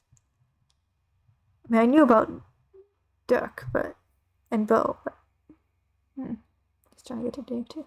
Anyways, interesting. Oh god, why did I just tell you my dream? You're gonna have a field day with that. I'm currently scrawling notes furiously in one of the many psychoanalysis journals I maintain for you. Published papers forthcoming. Because, it's not like either of us have anything better to do at the moment than to evaluate each other's radically debilitating pathologies. Yeah, I'm gonna get moving. Oh, have you heard from John? He's not answering me. He won't answer me either, but I'm watching him. I suspect he is preoccupied with the fact that he just had a bucket of water dumped on his head by the ghost of his dead grandmother, who also happens to be dressed like a clown. Oh, alright, I'm out. Later. Interrogate this mad woman. Nana? Yes, dear? God. Wow, you scared the living daylights out of me. Hoo-hoo. Well, I guess it was a really great prank. Good one, Nana. Anyway, are you really my Nana? Of course, John. I have come back to help you on your journey through the medium and beyond. I am delighted to see what a fine young man you have turned out to be, just like your father. Okay, I guess I'll take your word for it. I don't remember you at all. My dad said I was really young when you died. Hey, speaking of which, do you know where he is? I looked everywhere for him. Bap. Oh dear. Someone's been kidnapped. Your father was kidnapped, there you go. Oh no. When you crossed over to the medium, he was apprehended by the very forces of darkness, which your presence here has awakened. What? Oh, okay, so what is this medium you're talking about? It is where we are now, a realm that is a ring of pure void dividing light and darkness. It turns in the thick of the insistosphere, a place untouched by the flow of time in your universe. You mean because we're inside a computer or game software or something? A computer? Why, what is that, dear? Some newfangled contraption like the horseless Autobox car? Well, it's like this machine that, of course I know what a computer is, John. I was just pulling your leg. I'm gonna get so annoyed at that laugh. Oh, okay. No, John, you're not inside a computer or software or anything like that. Try not to be so linear, dear. The software that brought you here was merely a mechanism that served as a gateway. Its routines, in a way, serve to invoke this realm's instance. Yet it stands independently of any physical machine, and somewhat paradoxically, always has. I'm not sure I get it, but alright. So what do I actually need to be doing here? I think it would be best if we started this with the big picture. Go on. My voice is gonna kill me tomorrow. But I'm getting people to Homestuck. Above the medium, beyond the seven gates, residing at the core of the insisphere, is a place known as Skya. These are the seven gates. Legends hold that Skya exists as a dormant crucible of unlimited creative potential. What does this mean, you ask? I'm afraid my lips are sealed about that, dear. Woohoo! But needless to say, where a realm of such profound importance is concerned, forces of light will forever be charged with its defense, while forces of darkness will just as persistently covet its destruction.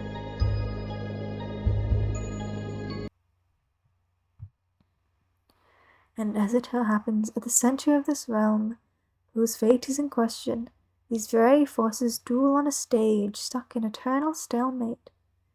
Yes, they have dueled in this matter forever. That is, until you showed up.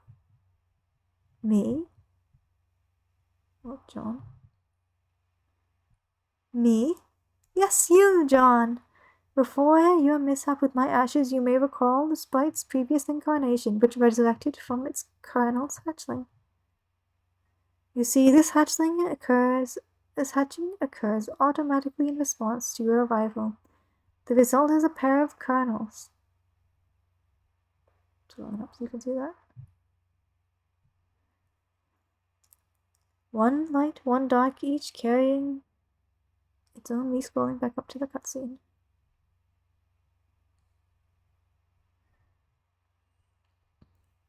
Its information, carrying the information they were prototyped with before the hatch.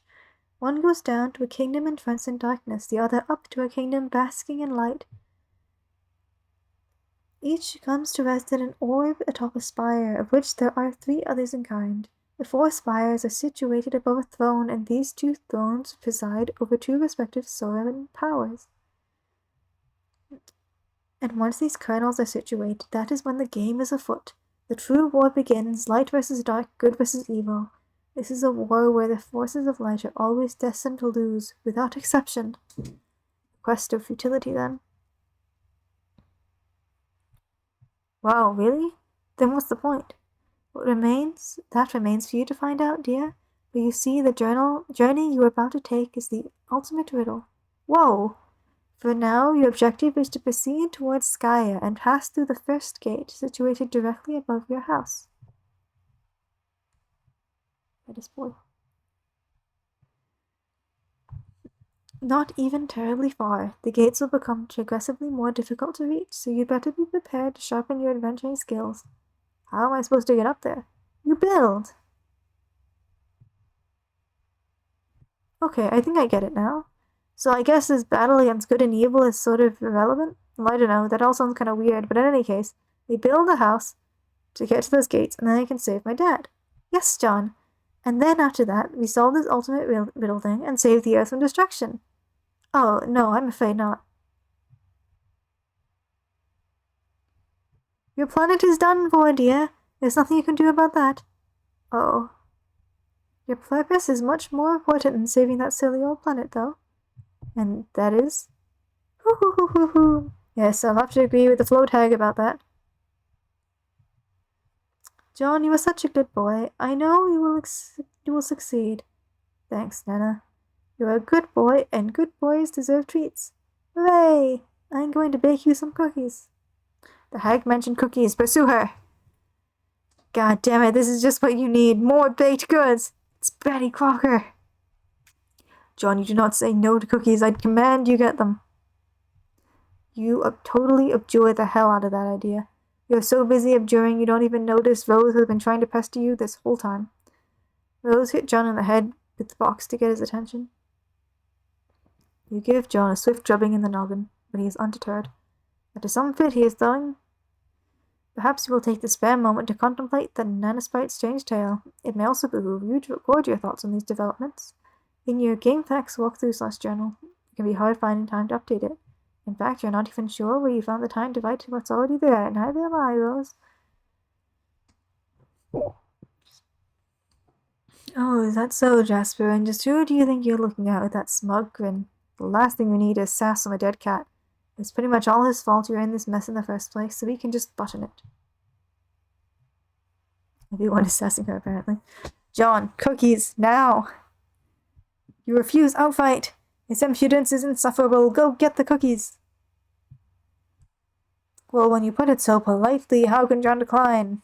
John, you are stupid. You really need to work on your manners. Stupid, stupid, dumb. That's not a command, it's nothing. It's stupid. You're stupid. For the last time, I command you to get the cookies, boy. It's just not going to happen, buddy. Years in the future.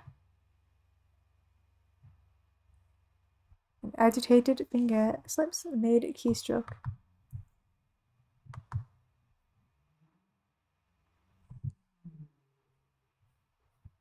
Beans and mustard, human etiquette.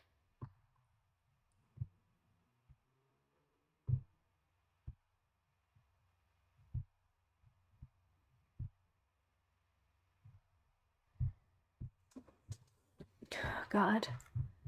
B100, the long and short, the medium too. I may have been a bit hasty in advising you not to bother with the prototyping process. If I spared any detail, it was only to optimize your chance of survival. And if you find yourself begrudging the absence of certain instructions which, if followed, would have resulted in your demise, then I guess that makes two of us. Otherwise, you're welcome. But the fact appears to be that prototyping the kernel spite before making your getaway may offer the only opportunity to exercise control over your new environment, a place known as the medium. Also, if prototyped with one or two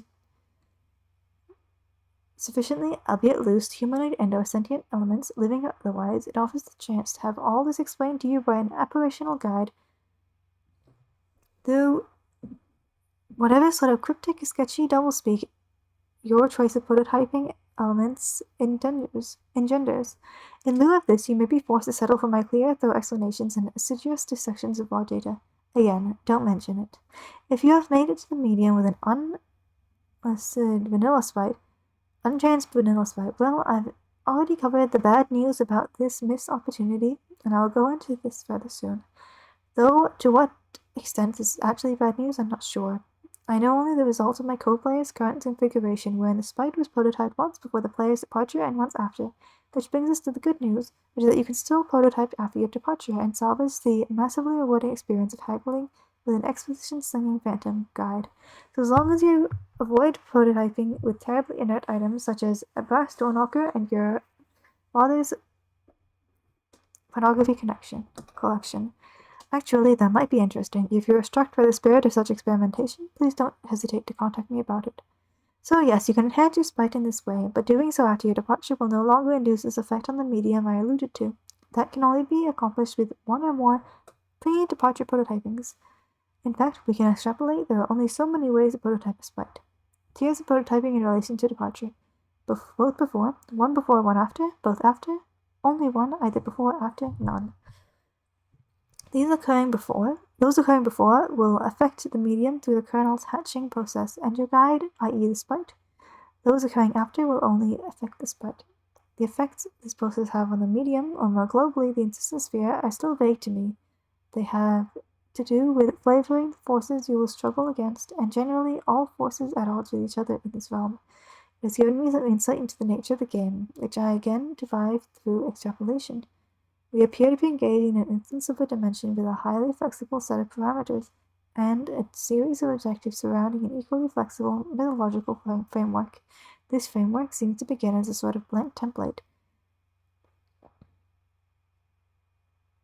and evolves with the player's actions and likely further evolves with the addition of more host/client connections and thus more prototype kernels.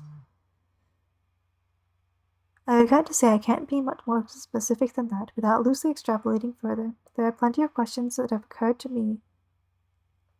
However, questions concerning the kernel spite, which I've raised implicitly already, such as what is the effect of an unprototyped kernel on the medium, or a doubly prototyped kernel for that matter. And even more salient are the questions about this dimension itself. Do all players worldwide make it to this dimension if they successfully complete their departure, or is it a unique blank instance of the dimension they created for each new player? I have no evidence, but instinct tells me it's closer to the latter situation. There is no indication of any other players. Do I capture this?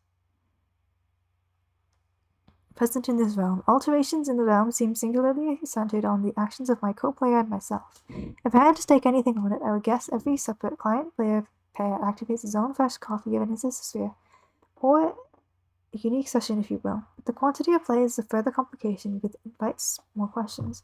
It seems the game was designed to suit two players most naturally, the server and the client, but through a mishap, my co-player and I have slipped out of the obvious tandem arrangement, and the only logical course of action has been continue playing is to string a daisy chain of server-client connections together until presumably the chain is complete. Theoretically, we can complete this chain with only one other player functioning as the server to my client and the client to my current co-player server, assuming we can recover it. The strange thing is, though, in our instance of this dimension, there are 4 receptacles for divided kernels, not 3. Does this mean we are destined to have a 4th player chain? How could this game know such a thing? Perhaps it does, and if this proves to be the case, I trust I will be sufficiently numb to the realization. I can consider nothing about this game surprising at this point, and in fact, from the first moments of play, it managed to deviate so far from my expectations that I completely forgot my original purpose of it was. I had chances to test the information I obtained on a good authority during the prototyping phases, but it completely slipped my mind. Instead, the game's catacombs, securing the dark twisting paths to necromancy, were blundered into rather on accident. Perhaps you don't need to know any of this. You think organization? Deep may be a waist deep. Logoic sludge, trimmed down, blaze. She's not finished with this yet. Geez, cut her some slack. Maybe you could go bug someone else for a while. Or at the very least, someone else. Months in the past, but not many. This looks like it's meant to...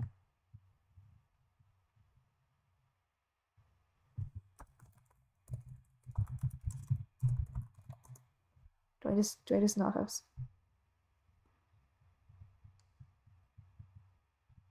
Ooh. Okay, that's what's happened. Flash is dead?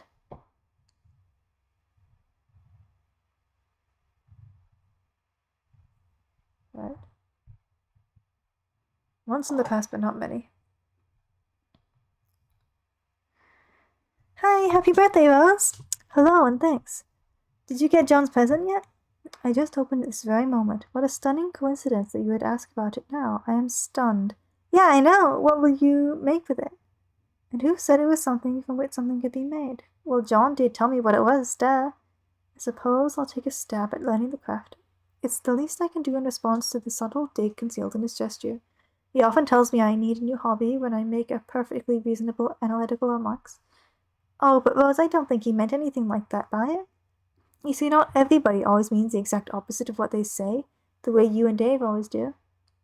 Maybe. His birthday is in a few months, isn't it? Yep, I finally finished a present for him. I've been working on it for years. Years? It's so hard to tell when you're joking. Or if you're even capable of it.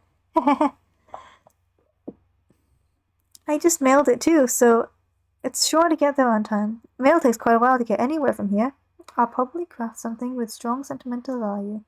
That should burn him. I don't think you really mean that. I guess not. So, shall I expect a green package dropped to my house via airmail today from whatever screwball cranny of the globe you're tucked into? No. Sorry, but you're sort of hard... Sorry, but you are sort of hard shop for. Okay, that's your stomach's going up, not me. Besides, I have something for you today that I think you will like better than something in a box. Oh, here's a tip. This is already intriguing enough to compensate for the grave scarcity of lavish gifts parachuting from the sky. Please go on. Did you have a pet a long time ago that died? Yes. This is what she was referencing on the game facts thing. Okay, well, how did you feel about your cat? Did you love him a lot? Okay, well, I didn't mention it was a cat, or that it was a male. Let's pretend I'm surprised and you're embarrassed and move on. To answer your question, I would describe my feelings towards the animal as lukewarm. Okay. That's fine. It doesn't really matter. I think just... What if someone told you could play a game that would bring him back to life? If someone told me that, I would regard the remark with a great deal of skepticism. If that someone were you, on the other hand, then I would have to ask preemptively, is that someone you? Yes, that someone is me. I just thought you might find it interesting. So what is this game? Oh, I don't know. I'm just saying is all. I think you'll hear about it later and maybe you can talk to John and Dave about it. They are way more into all that stuff than I am. I'll see what the word on the street is about it in due time. For now, I should probably order a copy of Knitting for Assholes. It'd be a shame if I ran late with John's present. Dave, get katana. Capture log your katana and prepare to venture out into the apartment and retrieve your beau's copy of the game. But first, maybe, just maybe, retrieve dead bird. Dude, that bird is long gone. It probably won't last long in this heat anyways. You don't even know what's up with this sick heat. The sun threatens to set, but it won't step off. It's staring you down, like the big red eye of a hot needle skipping on a groove it's tracing round the earth. While lingering in midair, its heat seems to suspend time itself, stretching it like warped vinyl. It's meant to rain this season, but there ain't been a drop in sight. Maybe even a little drizzle might help to fizzle a sizzle of a little bizzle, set the record straight on this global turn tizzle. So don't change the dizzle, turn it up a little. I got a living room full of fine dime fizzles, waiting on the fizzle, the dizzle and the shizzle. G's to the bizac, now ladies, here we gizzo. Bro. When the pimp's in the crib, ma, drop it like it's hot, drop it like it's hot, drop it like it's hot. English romantic poet John Keats. Exit your room and go into the living room. Sorry, little dude, coming through. Gotta put you down for a bit. You figure you left him hanging long enough. Hastily enter a room with wild abandon. You barge in and see a familiar face. A friendly face. You stand in the living room. Your beau spends most of his days in here. At night he crashes on the futon over there. You don't see him anywhere though. Oh god, the Muppets. Oh god, the Muppets. There's the puppet chest he stores little Cal in when he takes him out on gigs, but when he's home, he usually leaves Cal on display somewhere. And with good reason, because Cal is totally sweet. So sweet. Man. Pretty to fool. It's your brother's Mr. T puppet, which of course is kept in the apartment with a sense of profound, humorous irony. But as usual, the bully's exploits, this is no ordinary irony, or anything close to a pedestrian tier 1 ironic gesture, which is a meager single step removed from sincerity. This is like 10 levels of irony removed from the original joke. It might have been funny like 8 years ago to joke about Mr. T and how he was sort of lame, but that was the very thing that made him awesome and badass. And that his awesomeness was also sort of the joke, but in this case, the joke is the joke, and that degree of irony itself is also the joke, and so on. Only highly adept satirical ninjas like you and your bro can appreciate stuff like this. It's cool taking stuff that other people think is funny, but you know isn't really, and making it funny again by adding subtle stratas of irony, which are utterly indetectable to the untrained eye. Also, for good measure, Mrs. T is wearing a leather thong and handcuffed to a pantsless Chuck Norris puppet. God, you hope you can be as good as your bro at this someday. You'd never tell him that, though. Find little Cal and give fist bumps. Cal's nowhere in sight. All you see is a bunch of your bro's weird nude puppets strewn around haphazardly. You guess these things are kind of cool. Sorta. The game on the Xbox? It looks like your bro was playing. It's not like him to leave in the middle of some totally intense gaming. Not like him to misplace Cal either. Man, you hope the little guy's alright. Oh, there you are. Just to be clear, he's not here in this panel. Dude, didn't see you there. We be chill today, Cal? Yeah, you better fucking believe we be chill. Cal is the man. Resist great urge to play both Xbox. You fail to resist the urge. You start thrashing up stunts, something uncanny brutal in your quest for mad snacks, yo, and get this way rude hunger under control. Shit is basically flying off the hook. It's like shit wants nothing to do with that hook. The hook is dead to that shit. You get stuck in some poorly modeled 3D fixture or something, like a railing or a piece of the wall, you'll have to reset. Fuck this shit. Little Cal, a bro fist bump. Oh man, you almost forgot. Gotta give the C-man some props. Check out your bro's sweet gear. Your bro has so much sweet gear it's hard to keep up with the doll sometimes. Here's his computer setup. He's usually got a lot of stuff cooking on here at any given moment. Since he's not around, you might as well sneak a peek. Your bro's computer.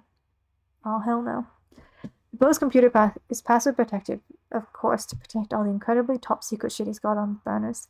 Of course, you know what the password is, and he knows you know it, and you're both cool with that because the password is the most awesome thing it can be. Is it puppets? You enter the password. On the desktop is a hodgepodge of little cow. On the desktop is a hodgepodge of unnamed folders to store all the stuff he's working on. No one can decipher his organization system but him. He also tends to use the application Complete Bullshit to keep up with the ludicrous amount of websites and news feeds he monitors to stay up and hip to the scene. Open Complete Bullshit. Huh. This is complete bullshit. Yeah. Check if Sweetbone Hella Jeff has a sweet update. You update it.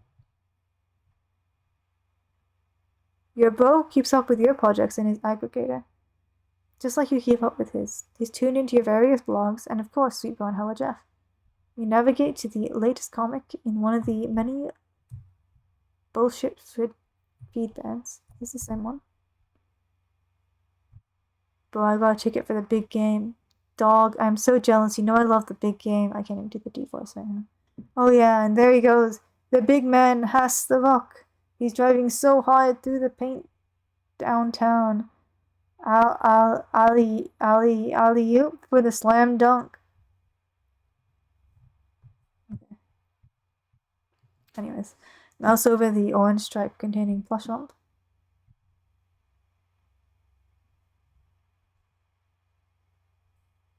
Another one of your bro's many ironic websites. The different heroes he rakes in thousands of dollars a month in this enterprise. Smuppets are a multi-billion-dollar a year enterprise, and it's awfully hard to resist taking a firm squeeze on the plump udder of that cash cow. Not wasting time to look for Bo's beta. You guess you've messed around on his computer long enough. Better get a move on before it's too late for Rose. Or worse yet, your bro catches you. But my god, the bumps. They are transfixing. You know this is ironic and all, and your bro reaches echelons of irony you could only dream of daring to fathom, but on a rare occasion, when your guard is down, it all seems just a tad unsettling to you.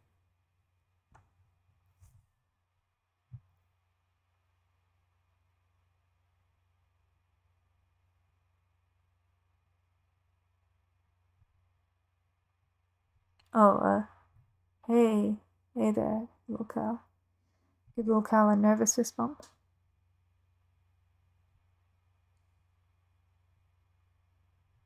You're sort of starting to flip the fuck out, without losing your cool, of course. Pester John to ease your nerves. You get Egbert on the line again and give him the lowdown on your progress. It feels important to keep the wires hot. He's not answering. You wonder what that guy is up to. Hey, what is up? What happened to the monster? That is totally definitely in your room. Did you kill it? Where are you, man? Anyways, things are cool here. Totally cool. Puppets are still awesome. No problem with them or anything. Like, just really, really awesome. Looks like Rose is finally logged on again. Didn't John say your house was burning down? You wonder if she's on fire yet or what? Oh, there you are. John said your house is burning down. Are you on fire yet? I've already read this. Seconds in the future, but not many. John, what are you doing? Snap out of it. We ought to discuss what your grandmother told you, don't you think? Fine, enjoy your stupor. I'll go about my business elsewhere. Deploy the punch design X. John, whenever you read this, you should know I put the shell you collected to use and finally deployed the punch design X. It is in your study. We can only drop it, though. You'll have to be the one to mess around with it and see what it does. When you're finished with your weird histrionics, maybe you could give it a try? I'm updating my walkthrough, and it would help to know what it does.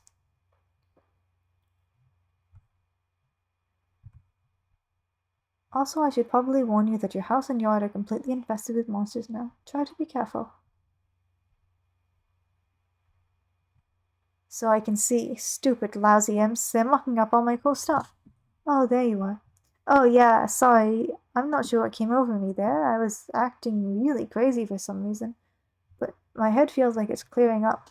I think I'm alright now. Rebuild the claw hammer and return to the specialist. You're getting way better at this sort of thing. Confront Pogo Ride to prepare yourself for Nana. Thank God your sanity has returned so you can entertain extremely rational, coherent thoughts like this one. You examine the pogo ride from the bathroom window. You do not like what you see. These sons of bitches. No one risks painful injury on your green slime ghost pogo ride. No one but you. I think in this one you used to be able to get that imp to swing around in the pogo. Drop something heavy on one of those imps. Dave, please. Dave is doing his best. I think Bro is kind of, Oh, that was my piano. Sorry. Sorry, no nuance in these controls at all. I was hoping to bludgeon the imp without letting go of it. Guess I can't really do that. A broken piano isn't the end of the world, though. I guess you're right. You'll need to pick up the spirals in person. I can't interact with the grist. So, that means I have to go out the back door? Yes, is there a problem? Well, it may sound dumb, but I was hoping to avoid Nana and her spooky ghost cookies. You're right, that does sound dumb. Can you see her in the kitchen? Yeah. What's she doing? Is she baking? You could say that. Are you sure you can't get that grist up to me somehow? Maybe. Use Pogovite to fling the grist through the window. Doesn't look like that grist is going anywhere. You just never know with these gaming abstractions. Drop Pogovite in John's bathroom. The bathroom is a mess. Get grist.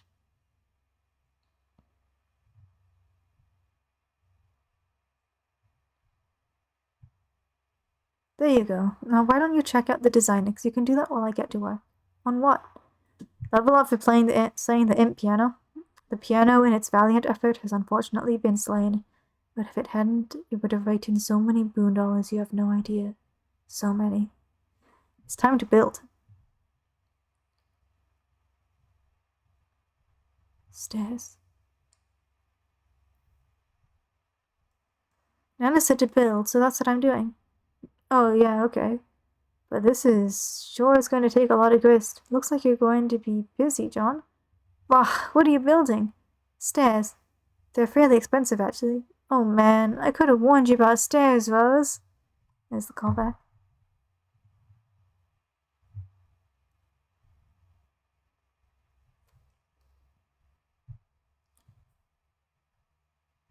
I'll try recouping some of the grist from the catwalk I built earlier. It keeps happening! Ah, good. Looks like I can get a refund for earlier allocations.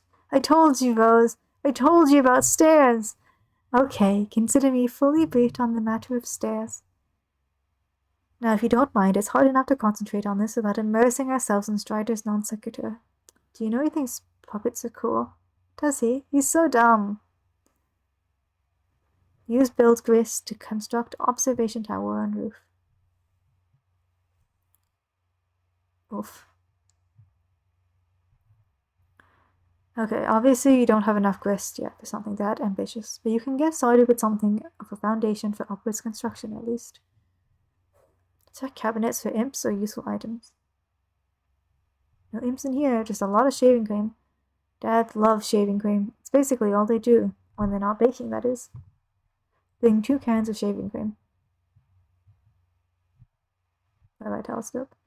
You capture log 2 cans of shaving cream just in case. You never know when you'll need to bust out a hilarious shaving cream Santa beard to ratchet up your prankster's gambit. The telescope goes flying out the window. It's a little cramped in here for any sort of proper reckless pogoing. You'll just grab it and hang on to it until the right moment presents itself. The towel floats back onto the rack. The circle of stupidity is complete. Check up on Anakin. See what's cooking. A lot of cookies. Make your way to the study. Whoa.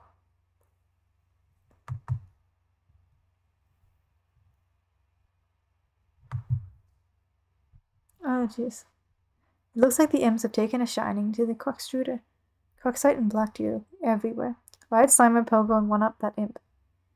Well, okay, it's not a Slimer Pogo, but you mount it anyways, and brandish your deadly armaments. Ride your steed to victory.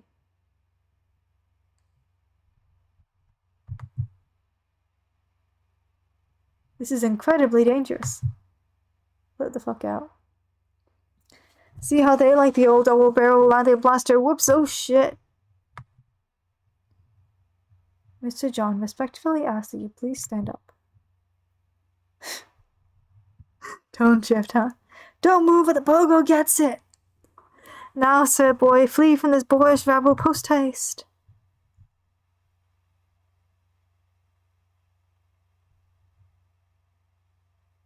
Nice abscond, dude.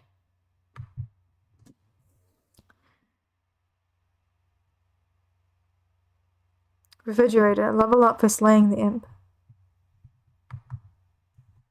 The refrigerator skyrockets up the ladder to a new rung, 5-star General Electric, and earns 285 boon dollars. Things are really looking up for this feisty appliance. Well done, John. Polite congratulations. For some reason, you feel a sense of positive reinforcement. Wherever that feeling is coming from, it sure is a welcome change from your erratic mood swings earlier. Now, my simple fellow, I have a well-mannered query to ask. I've locked the entrance to the study to give you some space to work with the Designex. John, imp's behind you. Should I take care of it? You trapped your PDA again, didn't you? Why did you have to pick up all that stupid shaving cream? So pointless. Drop something heavy on one of the imps. Everything seems to have a thing under it.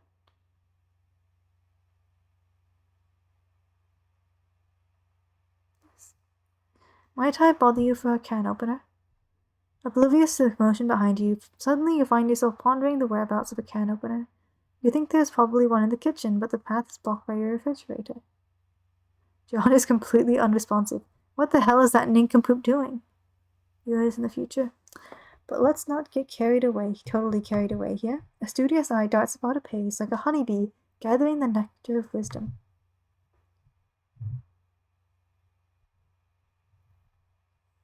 Please, thank you. You're welcome. Good day. How do you do? Splendid. And you? Gratification? Further courtesy. Favor is merchantly curried. Typical human. Happy. And he's eating the pages. Everyone is polite.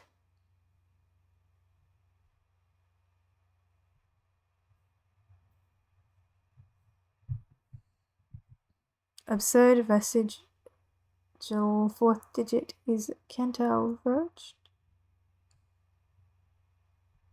Cantilevered? I don't know.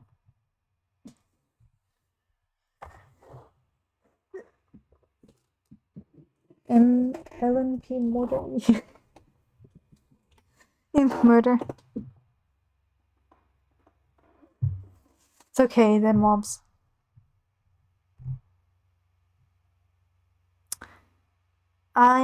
Screen caps. I can't take as much as I'd like to for comprehensive documentation. For what it's worth, here's what I managed to collect so far. More captures forthcoming. These are not that exciting. They're just like...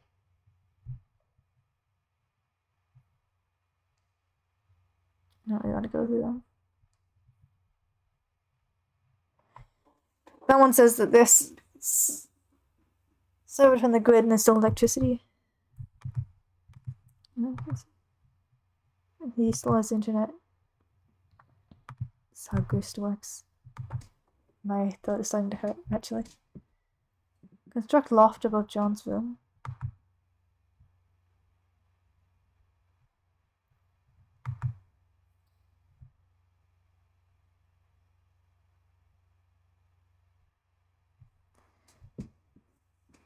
Ladders seem to be a bit cheaper than stairs. Fellow John, it appears you have reached an impasse. Yes, it seems so. The opener dilemma remains unsettled, most unfortunately. It is unfortunate, I guess. What are we talking about again? But it has been a pleasure nonetheless. Thanks for the courtesy. It's not really necessary, but thanks anyways. Oh, but thank you. Thank you so very much, dear favorable small primate. Okay. I shall take my leave now, John. Until next time. Wait, where the hell does sweet loot come from? And why is there suddenly a crumpled hat on your head? Gather... Listen. Hydration... I would, but I ran out of water. I'm in Designex. Feeling especially economical with your behavior suddenly. Notice chat. My sound alert's not working, you know.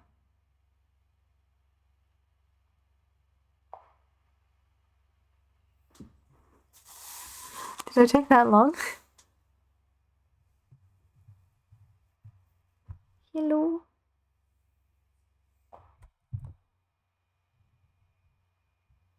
Hello, orb. Feeling especially economical with your behavior suddenly, you scoop up all the grist in your room and turn your attention to the punt designing's only one fell swoop. The device features a countertop station design with a keyboard setup, not unlike an old-fashioned computer. There's a blinking red light and a diagram etched into a panel. I have none. Unhinged jaw like a snake. Oh, okay, I'll go get some. I don't know why it's going to lo-fi.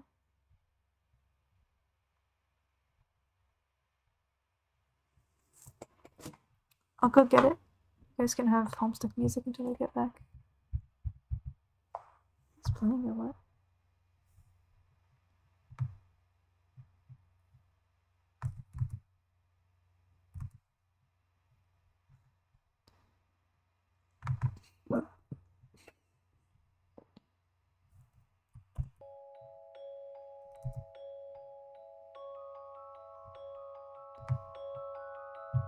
Orb needs sleepies? Oh, when? You let me know.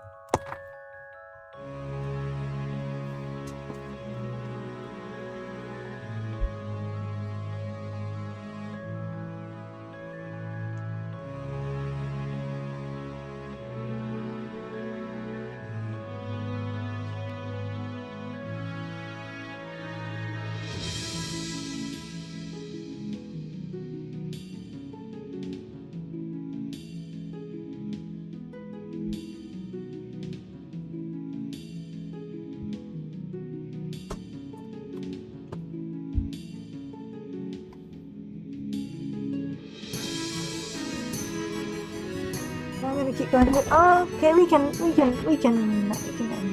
I am actually, my throat is starting to kill me. What are we up to? See it, damn, I've never done this. I always just kept the tab open.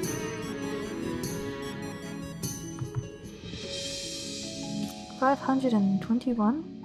Let's take a look at... Oh my god, 521? Out of... 8,000?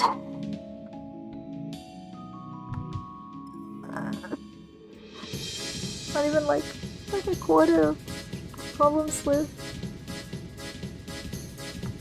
Hold on. This is what we've done.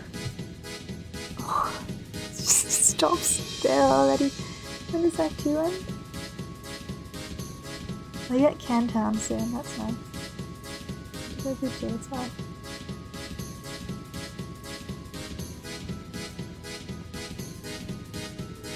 Oh, that's end of Act 3. This,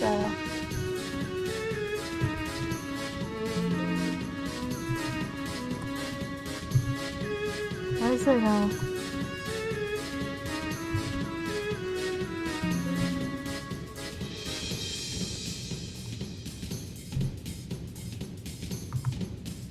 Here we go. Oh, we're actually not that far.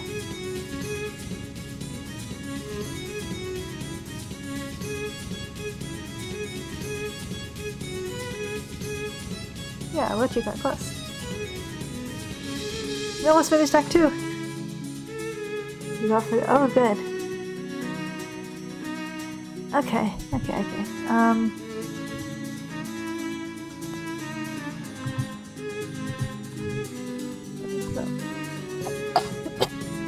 Jesus.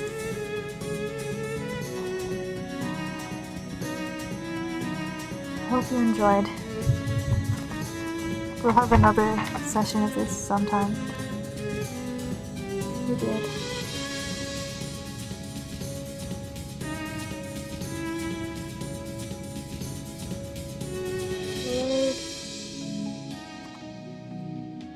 Barrow plays, I guess? He's playing Pokemon. I'm not going to spend long thinking about this. Have we raided this guy? Maybe. I'd raid like Eva or something, but she's not online. And I'd raid Moxie, but they have like 113 people. And I don't think they really would appreciate 6.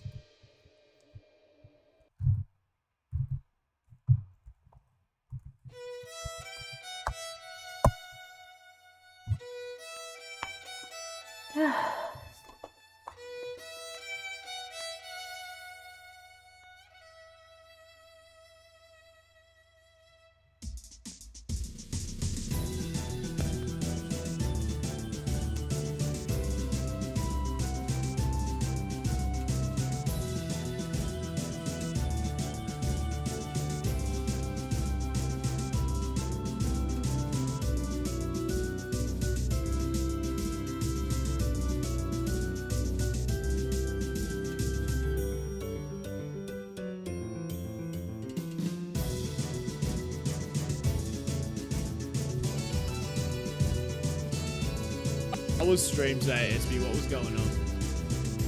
Make sure to follow SB, she's a champ. So we just got this little Swordberries. Welcome on in. How are you going, my friend? How is it going? We just got this little triple barrel right now. And what we should probably do... This Wheezing can't touch our steel types anymore. To the SB route. I love that emo. Were you playing some Unite today, or what are we getting up to? Let's just say.